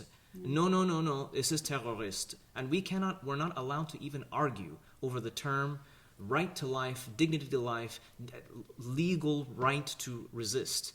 And we say the designation of terrorist is something that we don't even accept, or we at least is contested. But we automatically assume Israeli civilian. Where is the fairness in the discourse? But also, even if you were to factually look at the situation, we know who has been captured on the Israeli side, and we know that the vast majority of them are military personnel. And we also know that of the 6,000 Palestinian political prisoners, the vast majority of them are not Hamas militants. So it's you're asking an ethic of an occupied people that you are not asking of the occupier.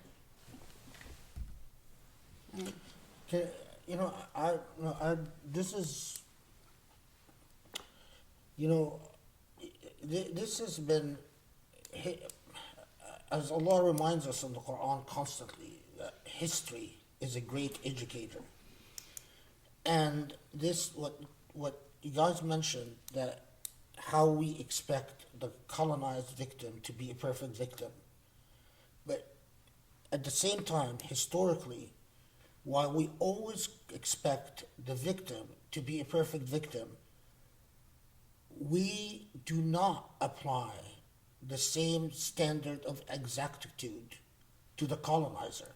So the colonizer comes in, we intuitively, when the U.S. invaded Afghanistan and when the U.S. invaded Iraq, that many civilians will die.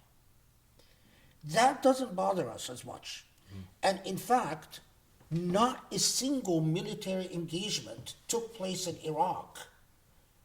Or the battle in Fallujah, for instance, all battles were fought in urban centers, right, which translates into civilian casualties. And yet, even the idea that, well, war criminals, are there war criminals? Were standards of conduct could have been, we immediately say to the colonizer, we understand, colonizing is tough business. We understand when you have to have collateral cost, collateral damage, even that word, collateral.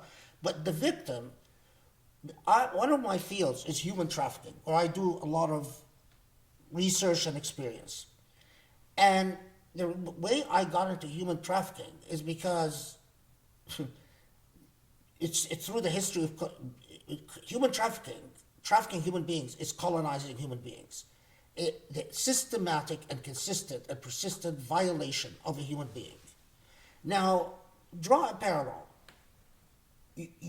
This human being who is repeatedly violated time and time again in numerous ways, they're told your body is not yours, your space is not yours, your principles are not yours, nothing about you has integrity or has the right to self-determination.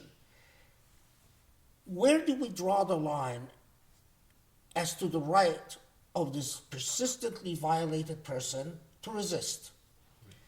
So if they resist by lashing out at the person who, for instance,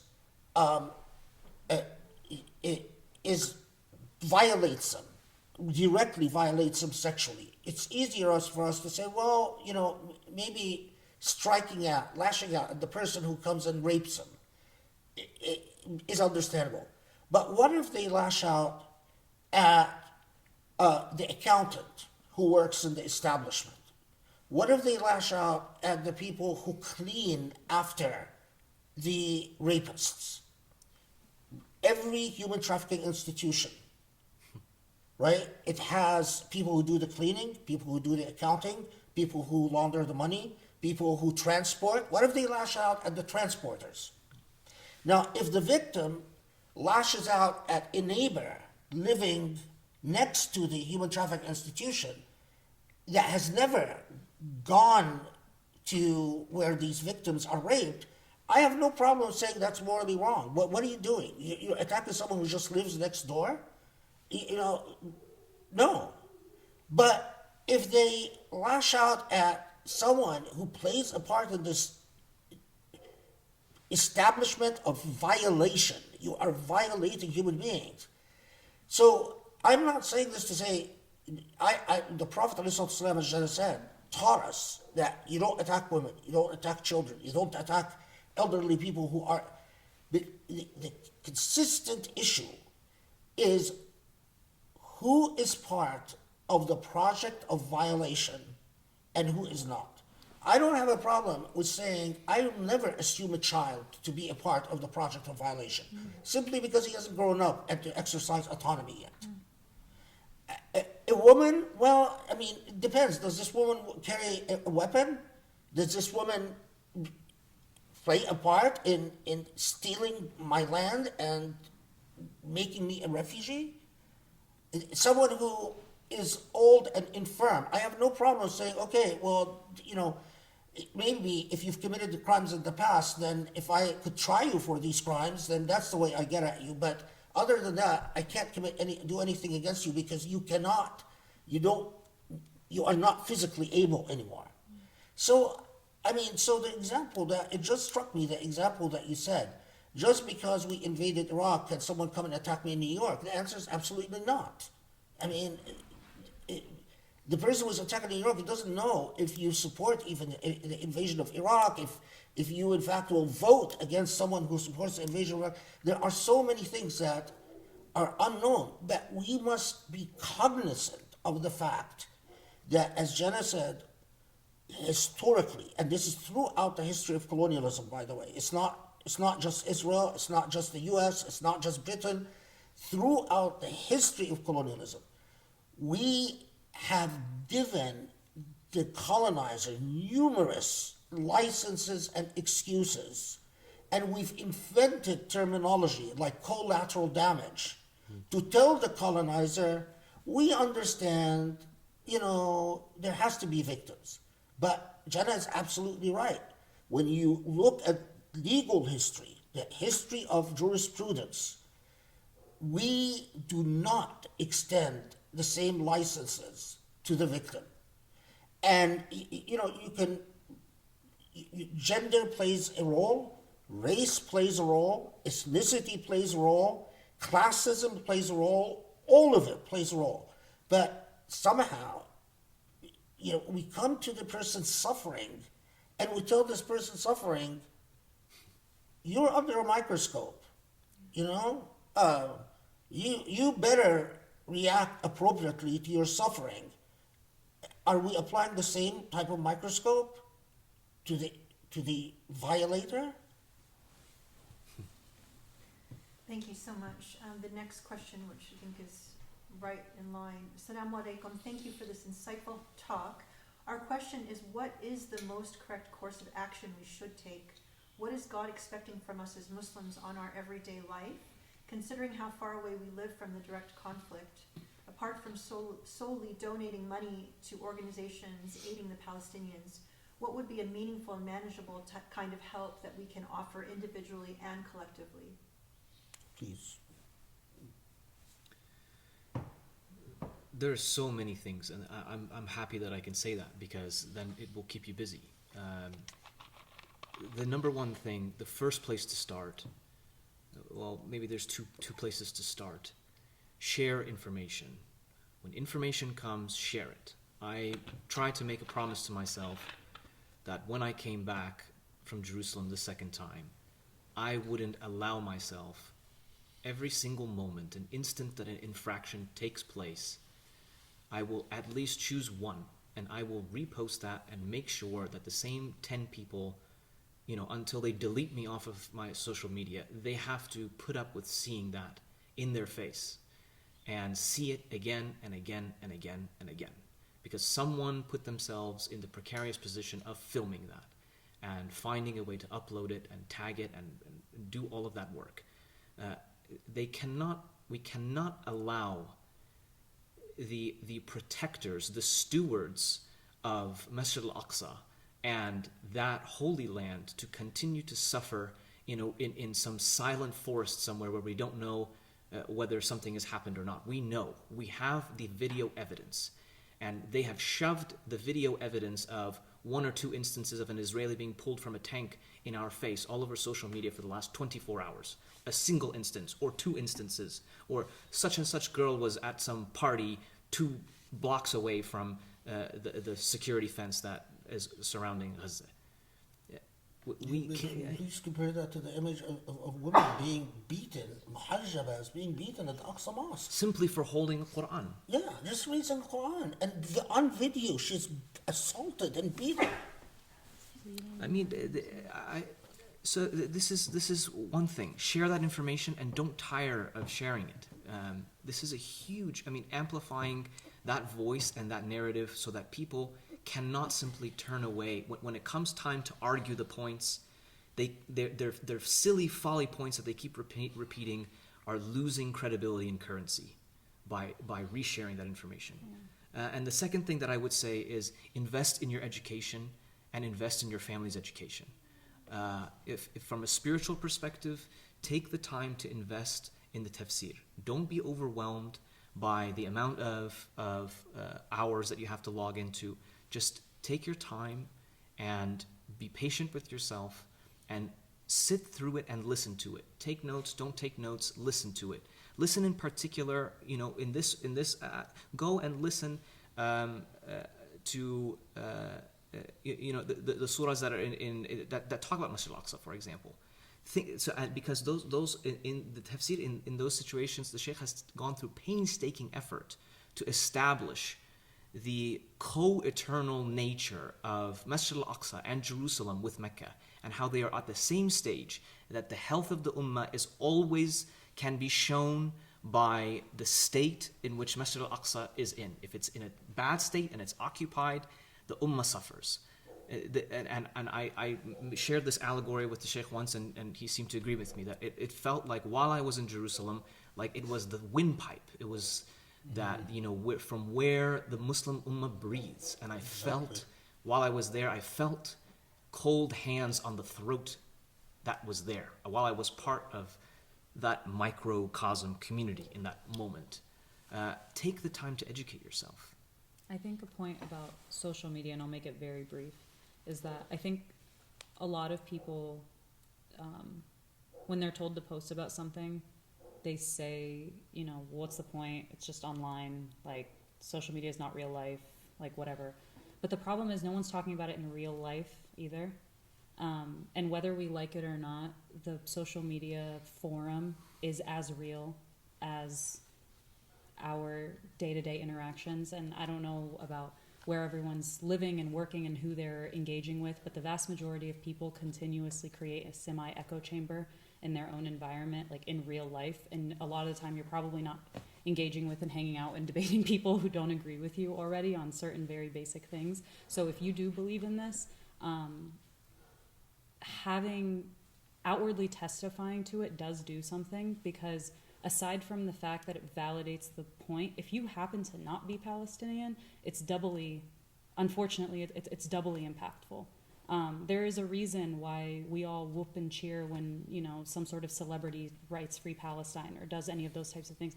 When conversations are happening on a macro level in a space in which information flies faster than the human being could even imagine it flying, when those types of conversations are happening, it does have impact. It pushes social commentary in a certain way. It pushes political commentary in a certain way. You can't ignore things that people are talking about.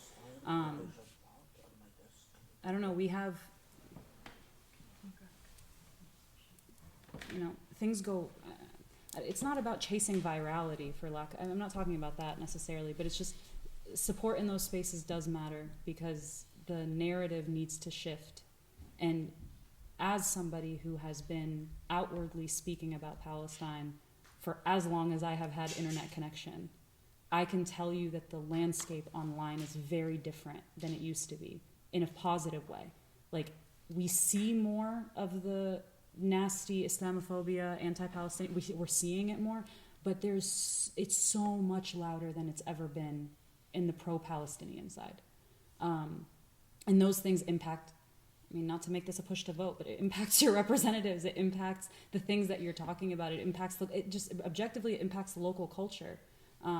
It matters. And so, yes, educate yourself, speak out about it. You know, there's holding leadership accountable. Yeah, but yeah. Demand things like this at your local mosque. Yeah, exactly. I think that's actually probably the Repeat it. So Yeah. One of the things that, you know, part of the question included, what can I do as a Muslim? And that's one of those things. Talk to your local leadership. You know, it's great that these types of spaces are happening online, but are your masajid talking about Palestine? Are they talking about the duty that you owe as a Muslim to the Palestinian cause? Are your imams on the minbar, at the khutbahs, are they talking about what's happening in Palestine, or are they making it a footnote at the end of the segment of, Ya Allah, free the Muslims in Palestine? Like, what are we freeing from? Name your enemy, and have the courage to do that. Yeah, I just want to add, you know, commit yourself to making a difference in your lifetime. Don't be empty space. I mean, you know you're going to die, and the question is, what difference have you made? So, and there is a lot. If you're an American, the range is so wide. If you're a U.S. citizen who lives in the U.S., just consider if you could perhaps get involved in politics. Perhaps you can run for office. Maybe you have the talent. Allahu Alam. If you don't have the talent, commit yourself, but mean it and do it. To maybe you're a doctor or an engineer or a lawyer. Commit yourself to making a lot of money and then dedicating and committing this money, not just 2.5% on, no, serious commitment. You know, something like 30% of your income, 40% of your income, to helping a Muslim candidate who can actually make the difference. To we define our leadership. كما تكونوا يولى عليكم, as the Prophet ﷺ said, as you are, you will be led. So tell yourself, I'm going to play an active role on who, I'll just use this language to get the point across, who becomes a star. I will help by actively, someone who speaks about Palestine, someone who stands for principle, I'm going to tell everyone, listen to this person. This is the person that we should be listening to. Someone who doesn't, do the opposite. Tell everyone, we shouldn't be listening to this person. As Jenna said, in your local institution, your mosque or center or whatever, demand a voice for the right things. So for instance, and this is just, as Shaya said, we could make you very busy. Just a book came out, Palestine Hijacked, How Zionism Forged an Apartheid State from River to Sea, by Thomas Suarez. This is just a book that just came out. It's an excellent book. It documents how, in every sense, what you have happening in Israel is an apartheid state, indistinguishable from the apartheid state that was in South Africa. I can tell you, this author, Thomas Suarez, is not going to have a bestseller. Can you imagine if every Muslim just got it in their head? Part of my job on this earth is that I support the right type of literature. So I'm going to buy copies of this book.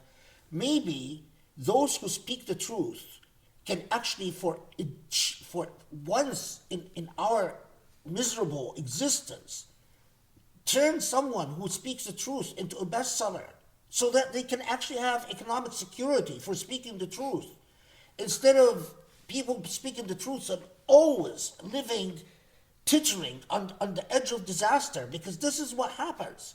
Because of Muslim pacifism and complacency, people who speak the truth fight battles on their own with you guys, Muslims, deserting them, not helping them in any real sense. So look at how simple this is. Buy copies of the book. Yeah. Buy copies and give it away. Just distribute it wherever you go. Buy as many copies as you can afford. 5 copies, 10 copies, 20 copies.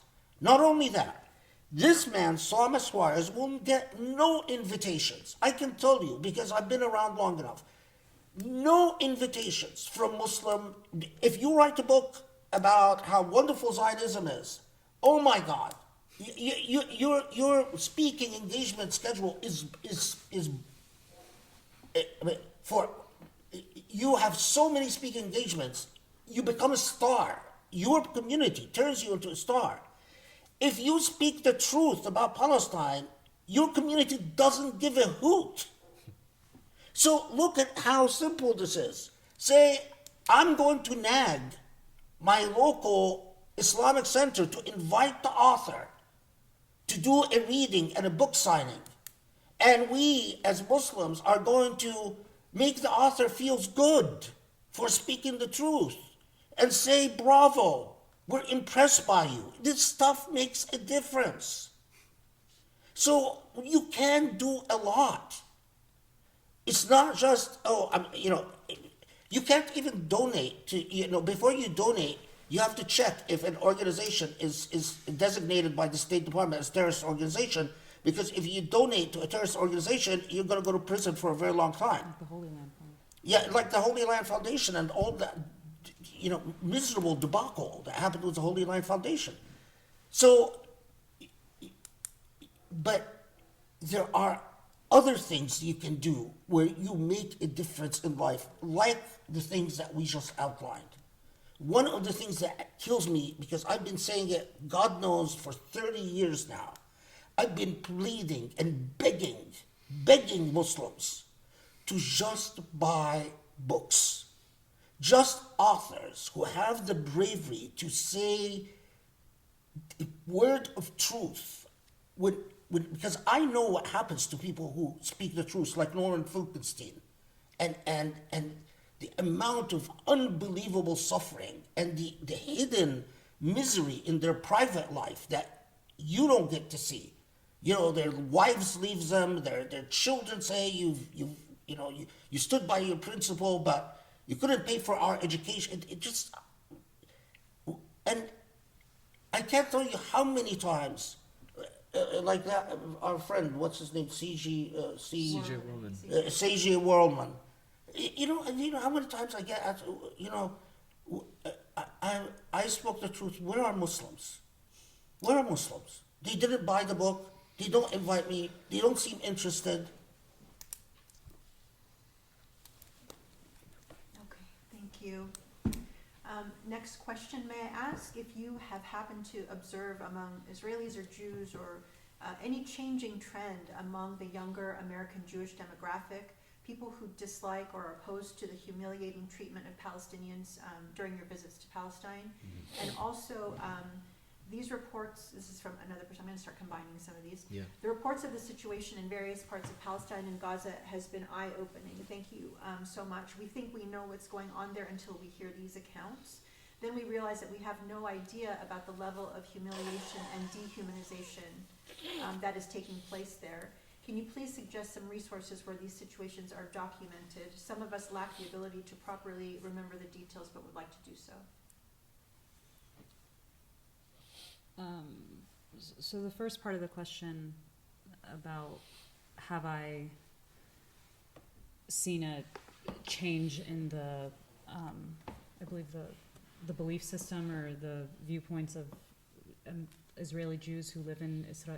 Right. More sympathy maybe towards More sympathy, Palestinians. okay. Or So I can't speak to that because to speak to that would be to assume that I've had a lot of interaction. But I will tell you the most recent interaction that I had. So my family's Palestinian. My dad's side of the family is from Deir al-Dibban, which is an area of Al-Khalil, Hebron. And my mom's side of the family is from Ain Karim, which is an area in Jerusalem. Now, my mom's side of the family was expelled from Palestine in 1948. They were expelled from their home in Ain Karim. And that home in Ain Karim was built by my great-grandfather, Ahmed. So my Jiddu Dawood. Jiddu Ahmed. And he built this home, like, with his bare hands, to the point that there's an inscription above the entryway, because a lot of the old Palestinian homes are made of stone, and so you can actually carve into them. And the inscription above the entryway was an ayah from Surah Al-Fath. And then on the inside, there's other inscriptions. Now, I've only seen photos of this building before. My grandmother, my mom's mom, is a artist and very, very talented at that. So she had a photo of my now deceased Jiddu Ishaq, my grandfather Ishaq al-Farhan, had a photo of that house. And he was kicked out when he was 8 years old from that home. Born and raised in Jerusalem, was kicked out at 8 years old. They were forced to go to Jordan, which they were in the refugee. Can you explain how they were kicked out? Yeah. So, sorry. If you know about the formation of Israel in 1948, there was a massacre called Deir Yassin. So it was the Deir Yassin massacre, and they completely annihilated this village. And then the Israeli tanks and soldiers, and at that point the IDF was not the IDF, it was the Haganah, which was the predecessor of what the current Israeli Defense Forces is, which Haganah was, you guessed it, a terrorist organization. So the Haganah went through the streets with megaphones screaming, essentially, leave, or what happened in Deir Yassin is going to happen to you. And so the entire village was fully Muslim, got expelled. Now, I've only seen paintings of this house because my grandmother has painted it, like to painstaking detail, has ensured that, when you don't have memories of anything else, you're a refugee, you don't have much, but you have this photo, you have this understanding of it. And so she had painted this painting.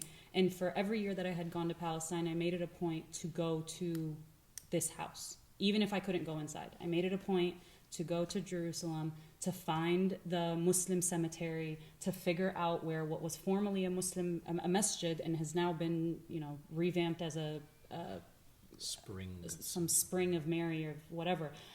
This area I knew very clearly based on what my grandmother and my grandfather told me was this house looks like this, it has a blue gate, it's near the cemetery, all of these things. And I had seen the photo and I'd seen the photo. So my sister and I hunted it down, we tracked it down. So we had gone to it every single year. Now this past trip, we were just there in June, and I was there with my parents, and it was the first time I had gone to Palestine with my parents. And if you know any Palestinians, you know that aside from it always being a gamble on the border, if you're wanting to enter Palestine, like for me, it was a dream, like a true dream come true, to be able to go to Palestine with my husband and my family and my parents, and it felt like a very powerful moment.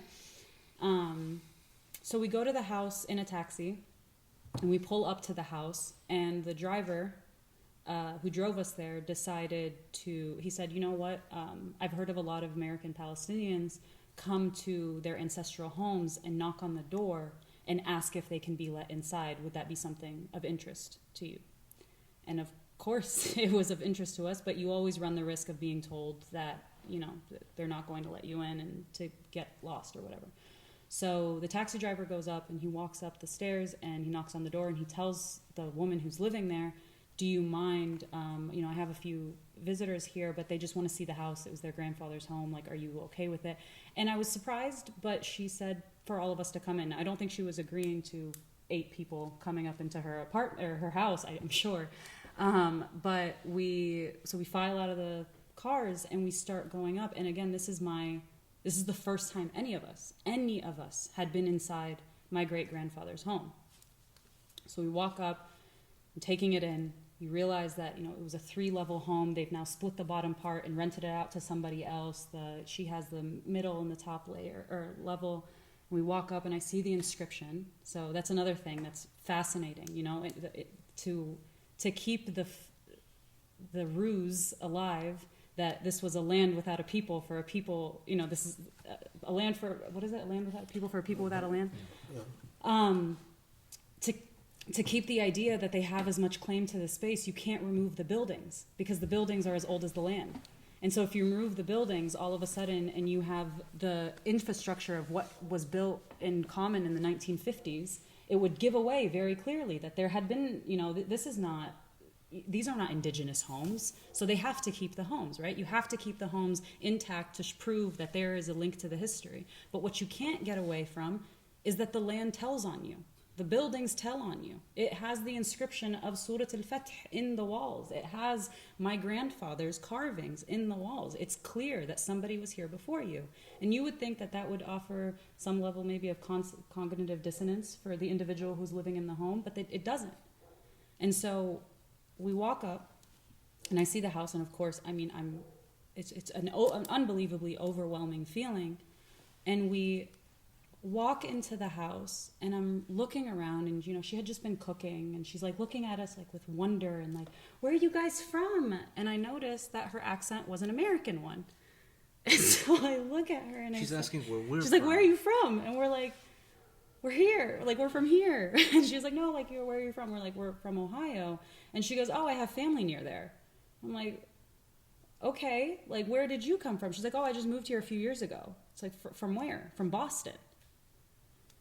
And so I'm sitting here in my family's ancestral home in front of somebody who's telling me that this house is beautiful, but it's kind of small, and we're just renting it for the period of time because the owners have, rented it to us. And, you're faced with some level of surrealness, and I couldn't help myself, and I just completely, I stepped off to the side and I started crying. She looked at me, and this is the part I won't forget, is that she looked at me and she said, can I give you a hug? She said, this is just so beautiful. I'm so glad I was able to give you this, like, we were able to share this moment, as though we were somehow, she was giving me closure. I'm not entirely sure what the point of the comment was, but it was like, can I give you a hug? This is so beautiful. Like, you're having such an overwhelming reaction. And my reaction is not coming from, thank you for finally letting see my home. It's, look what you have taken from me. Look what this occupation has taken from me. And so that's a story to kind of explain that I don't know if the opinions on the ground have changed, because the response that I got in that moment was, she saw that I was crying, I stepped away, and then I heard her talking to my family members who were there, trying to be like, I heard that the Arabs would come back and would break down the walls looking for gold. And all of, like, just these weird tales that they had been told. And like, my family's explaining to her, like, no, we were forced out of this home. Like, we were absolutely, this was not a decision that was made as a result of just wanting a new, like, identity, or wanting a new passport, or just choosing to move from your land. And when it was explained to her, and the response was very clearly of, well, I just thought people left. And so I have a hard time reconciling. Again, I don't necessarily think, I don't tell this story to make her be the primary example, right, of somebody who is willfully ignorant, because in my opinion that's what it is. You can't live in somebody else's home in that type of space and be surrounded by this type of environment and know in your bones that I just have no idea, I just live here and this just happened to me. No, you actively chose here to come here. You told me you came from Boston, like, you have told me this. And so the idea of, like, I don't know what happened, seems to be the narrative that a lot of people want to say, because it diffuses a situation. To be like, well, I'm living here now, so what am I supposed to do about it? I'm just glad I gave you this opportunity. I'm just glad you and I could have this moment together. And so I don't know. I don't know what the realities on the floor look like, other than that is the most recent experience that I've had. Now, if the question is our opinions changing elsewhere, Jewish Voice for Peace is an absolutely incredible organization, made up of people who are Jewish and speak very, very, very affirmatively about the project of of what it looks like to occupy and colonize a land. And that is who I would throw my support behind, if you're looking for resources and how people who identify with the Jewish faith and identify as Jews operate in a space of morality, and one of championing justice. Also, these small social media channels like Quds News Network, or some of the other ones that I can't think of it right now. Eye on Palestine. Middle East. So Eye on Palestine is also a really good one. These are documenting these incidents, so you can see them on a day-to-day basis, even if it's not. I don't know if they've compiled it somewhere, and I'm sure that these things are being compiled somewhere, but you can follow it on a day-to-day basis and see how often this sort of thing is happening. Iron Palestine, and what's one that? Allison Weir, that one. Do you want to say, because there's several news that you follow that tell the truth. Democracy Now. Democracy Now, Intercept, Allison Weir. Mondo Weiss. Yes, Mondoise. I don't know how to say it. But So we'll try to put We can this compile together a list. and make it available. Yeah, because they exist. They're on the margin, but they exist. If Americans knew, I think is the If Americans knew. So, okay, great. Can you talk a bit more about Muslim educational spaces and seminaries like Zaytuna that make students, like the one mentioned, to mentally separate themselves from the reality around them? That level of delusion from the student mentioned is really disturbing, but it also says something about what type of ideology Hamza Yusuf wants his students to believe in when confronting the realities of Muslim oppression in the U.S. and abroad, like in Palestine. And part of that, I think it is also crucial, as you do, Sheikh, to enlighten the Muslim masses how certain Muslim leaders in the U.S. have aligned themselves with the far-right conservative bloc. I hope this unholy alliance becomes clearer now for everyone to see. Yeah, I mean, they said it. I can just affirm what they said. That I think that's exactly right. maybe there's a small thing to say about the right alliance. You know, for the moral buck to stop with the LGBTQ phenomenon, while there are people being massacred in front of your face, It's a failure. I mean, I'm nervous for you on the final day.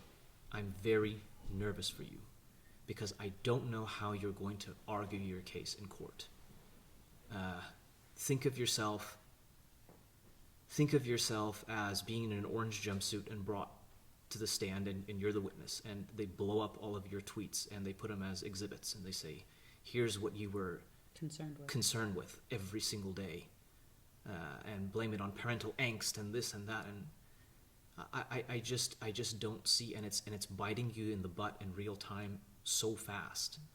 I mean, Jordan Peterson is advocating for genocide of your people. How do you square that circle? Yeah, if I can add there's the eschatology of fitan literature has always played the role of an opiate in Islamic history. This is the literature that always talks about the end of times and what we were mentioning in the Dajjal, the awaited Messiah, and so on, and it's a repeated pattern. There are people that responded to the first crusade by basically indulging in the delusional world of, we don't need to respond because this is the end of times. And this happened again when one of the crusade by the French king, I forgot Louis the what, invaded Fayoum and in Egypt. He wanted to get to Jerusalem through, I guess, Fayoum in Egypt. And the Crusader armies, upon landing in Egypt, raped, sexually assaulted so many Muslim women that it was shocking. I mean, and you can trace it. So many people, there was a class of scholars, or a class of religious specialists, whatever you want to call them, that responded to this not by calling Egyptians to do something real, but basically saying, oh, the end of times is here, and maybe the French king is a Dajjal, and we saw this again with the French invasion of Egypt, Napoleon's invasion, and his marching through Sinai and up to Gaza, and we saw this again with the fall of Jerusalem to Alimbi, the British officer. We saw that with the Mongol invasion and the sacking of Baghdad and the destruction of the Khilafah. It is a consistent, repeated pattern. Now, here's the thing, though. None of these ahadith that about the Dajjal and the end of times and alamat al-sa'a and the signs of the akhirah, none of them most of them are either clearly mawdu', not authentic, or even if declared authentic, they are of the lowest level of authenticity. And yet, mentioning of places like Zaytuna, they make that the entire Islam. So that becomes their Islam. You can't get around the reality that, it's like Ibn Taymiyyah. He has this incredibly beautiful passage when he says that taqwa, piety, it can be the house of the most brave human beings, because their taqwa make them say, I will stand for principle, and I don't care what happens to me on this earth. But it can also be the refuge of the most cowardly. And Ibn Taymiyyah goes on to, and because Ibn Taymiyyah was living in a time where the Mongols had sacked the Muslim world, and Ibn Taymiyyah was constantly frustrated because of what he saw as an inadequate Muslim response to what the Mongols were doing to the Muslim world. And Ibn Taymiyyah talks beautifully about how taqwa can truly, I mean, this is law, remember, this is centuries before the Marxists talked about religion as the opiate of the people. But what Ibn Taymiyyah was effectively saying is exactly that, is that piety can be an opiate, and it can be simply a way of escaping all the moral obligations. And Ibn Taymiyyah says about this is fusuq in lam yakun kufr. If it is not kufr, that at a minimum it is fusuq. It is a state of being a persistent, determined sinner. Because you are sitting there shirking responsibility for helping those who suffer, for fighting injustice, throwing it on at-ta'alluh ala Allah. This is what Ibn Taymiyyah says, that at-ta'alluh ala Allah means that where you treat God in an arrogantly presumptive way. You presume yourself to know God's will. And you presume to know that it is the end of times. God didn't tell you, but you're presuming this. And you're presuming that God is going to send the Dajjal, is going to send the Messiah, is going to bring an end of times. You are appointing yourself as if you are God over God. And Ibn Taymiyyah says, someone who takes God for granted in this way, and basically is pontificating upon God's will, and using their pontification upon God's will to shirk moral responsibility, if not a kafir, and Ibn Taymiyyah actually says they're a kafir, is not a kafir, is a fasiq. Now, you know, I agree with the sentiment. I mean, I'm not in the habit of declaring people kafir or not. I mean, this is up to Allah. But, or even a fasiq, it's not up to me. But what I can say, their Islam is nothing that I share. Like Cheyenne said, I don't want to follow, I will not follow a religion that deludes people into being complacent with injustice. That's not a religion worth following. So, yeah.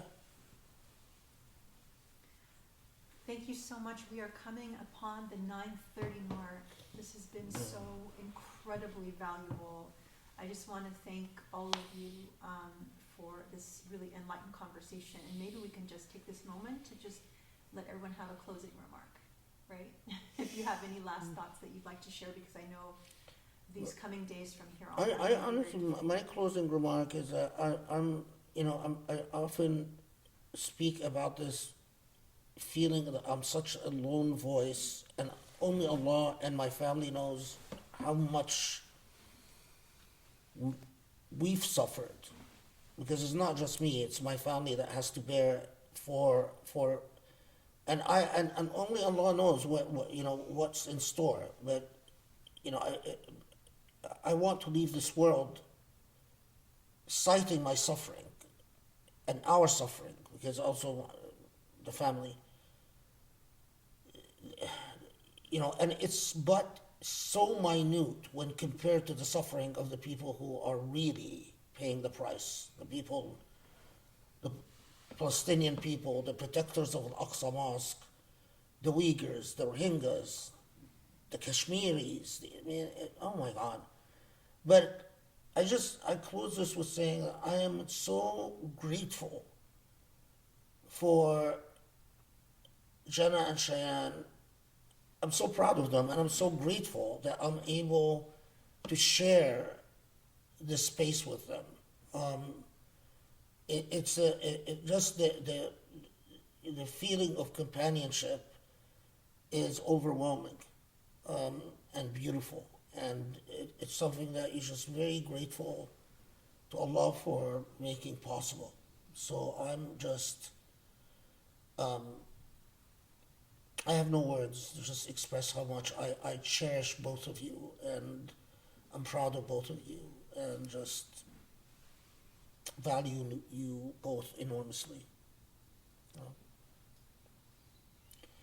And please do not reciprocate. Please. Okay? No, keep this about what matters. I'll share a very brief anecdote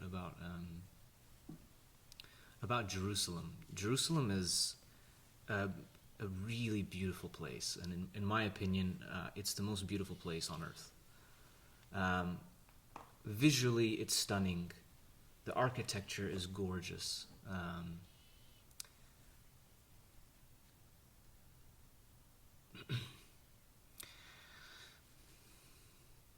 The people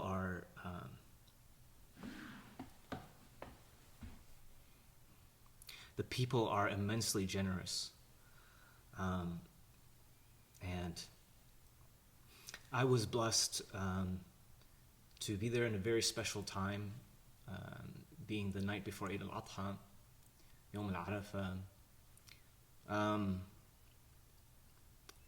and a very special thing happened. Maybe it was just special to me and normal to the people who frequent Qubbat al-Sakhra, where the Prophet ﷺ descended or ascended on his Isra Mi'raj. For those who have been there, we know that you will have seen that there is a piece of the rock that is preserved, and there's a small little pillar in which it is purported to have been a preserved footprint of the Prophet. And usually there's a small line in which people will go and they'll put their hand inside, or they'll look inside and they'll think, oh, how interesting. And I approached that footstep and I put my face towards this little piece of stone. And this overwhelming, beautiful scent of jasmine just came to my face. And I put my hand inside and I rubbed it, and I pulled my hand out and I put it to my face, and I could smell pure essence of jasmine. The most beautiful smell I've ever smelled in my entire life. I don't know if that's a daily occurrence. That's a real thing that I experienced. And the people who are there know this, and this is real to them, and they are willing to give every last drop of blood and sweat and tear to look after that space. And they do so with the hope and the trust that their Muslim brothers and sisters and family members are concerned for their well-being. And when they know that we are foreigners, they never say, why aren't you doing enough? They never criticize. They just show generosity. Take that for what it is, and think about what kind of personality that takes, what kind of strength, courage, resolve, and ethic that takes, and to continue to invite people like myself and make me feel comfortable in that space and tell me that my existence there is a contribution to their resistance. Thank you guys so much for this platform. This is, alhamdulillah.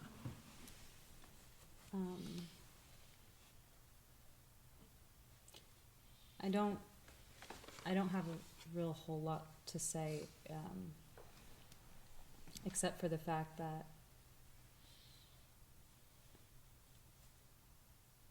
don't abandon the Palestinian cause because you think that it's going to be solved without you. It is it's only as strong as its supporters.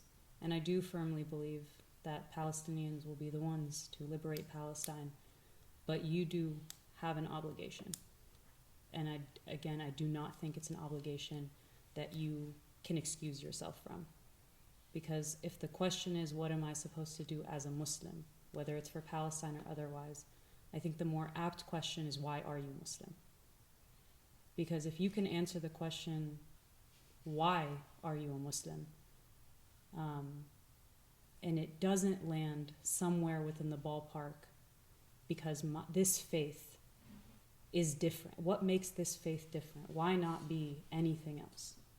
There are no shortage of religions to choose from. But the reason I'm Muslim is because I believe that this faith uniquely calls me to enjoin the good and forbid what is evil and wrong. Like this faith. And it doesn't just tell me to do it, it tells me how to do it. And that, to me, is the distinction between a Muslim and anyone else. And if Palestine is your entryway into reconnecting with your faith in that way, or if Palestine is just what you need to realign your morals in order to ensure that they're clear on every other front, my plea, I guess, to Muslims is to understand that it is your obligation and it is as important. It's just as important. And Allahu Akbar, God is greater than all of this. So not just God is great, but Allahu Akbar specifically means greater, and then blank. So Allahu Akbar, and then fill in the blank. And God is greater than this, and God is greater than the occupation. So that's all. Thank you. We are all indebted to you because this session is, I think, beyond any expectation. Just the insight, the knowledge, the stories, your experiences. These are invaluable, and of course, Sheikh, your wisdom. This has been a tremendous session, and I pray that everyone here will share it and talk about it and follow the advice and pray for these amazing individuals before you, because they are a gift, they are special, they're part of the treasure of our Muslim community here and now. And thank you everyone for joining us for this very, very special session. May we all pray that the coming days, we know they're going to be full of pain and suffering and loss, but may, inshallah, Allah help us all elevate to something more beautiful, more just. May it come through all of us, inshallah. Thank you, everyone, for your time and your prayers. Thank you for being with us. Assalamu alaikum. Assalamu alaikum.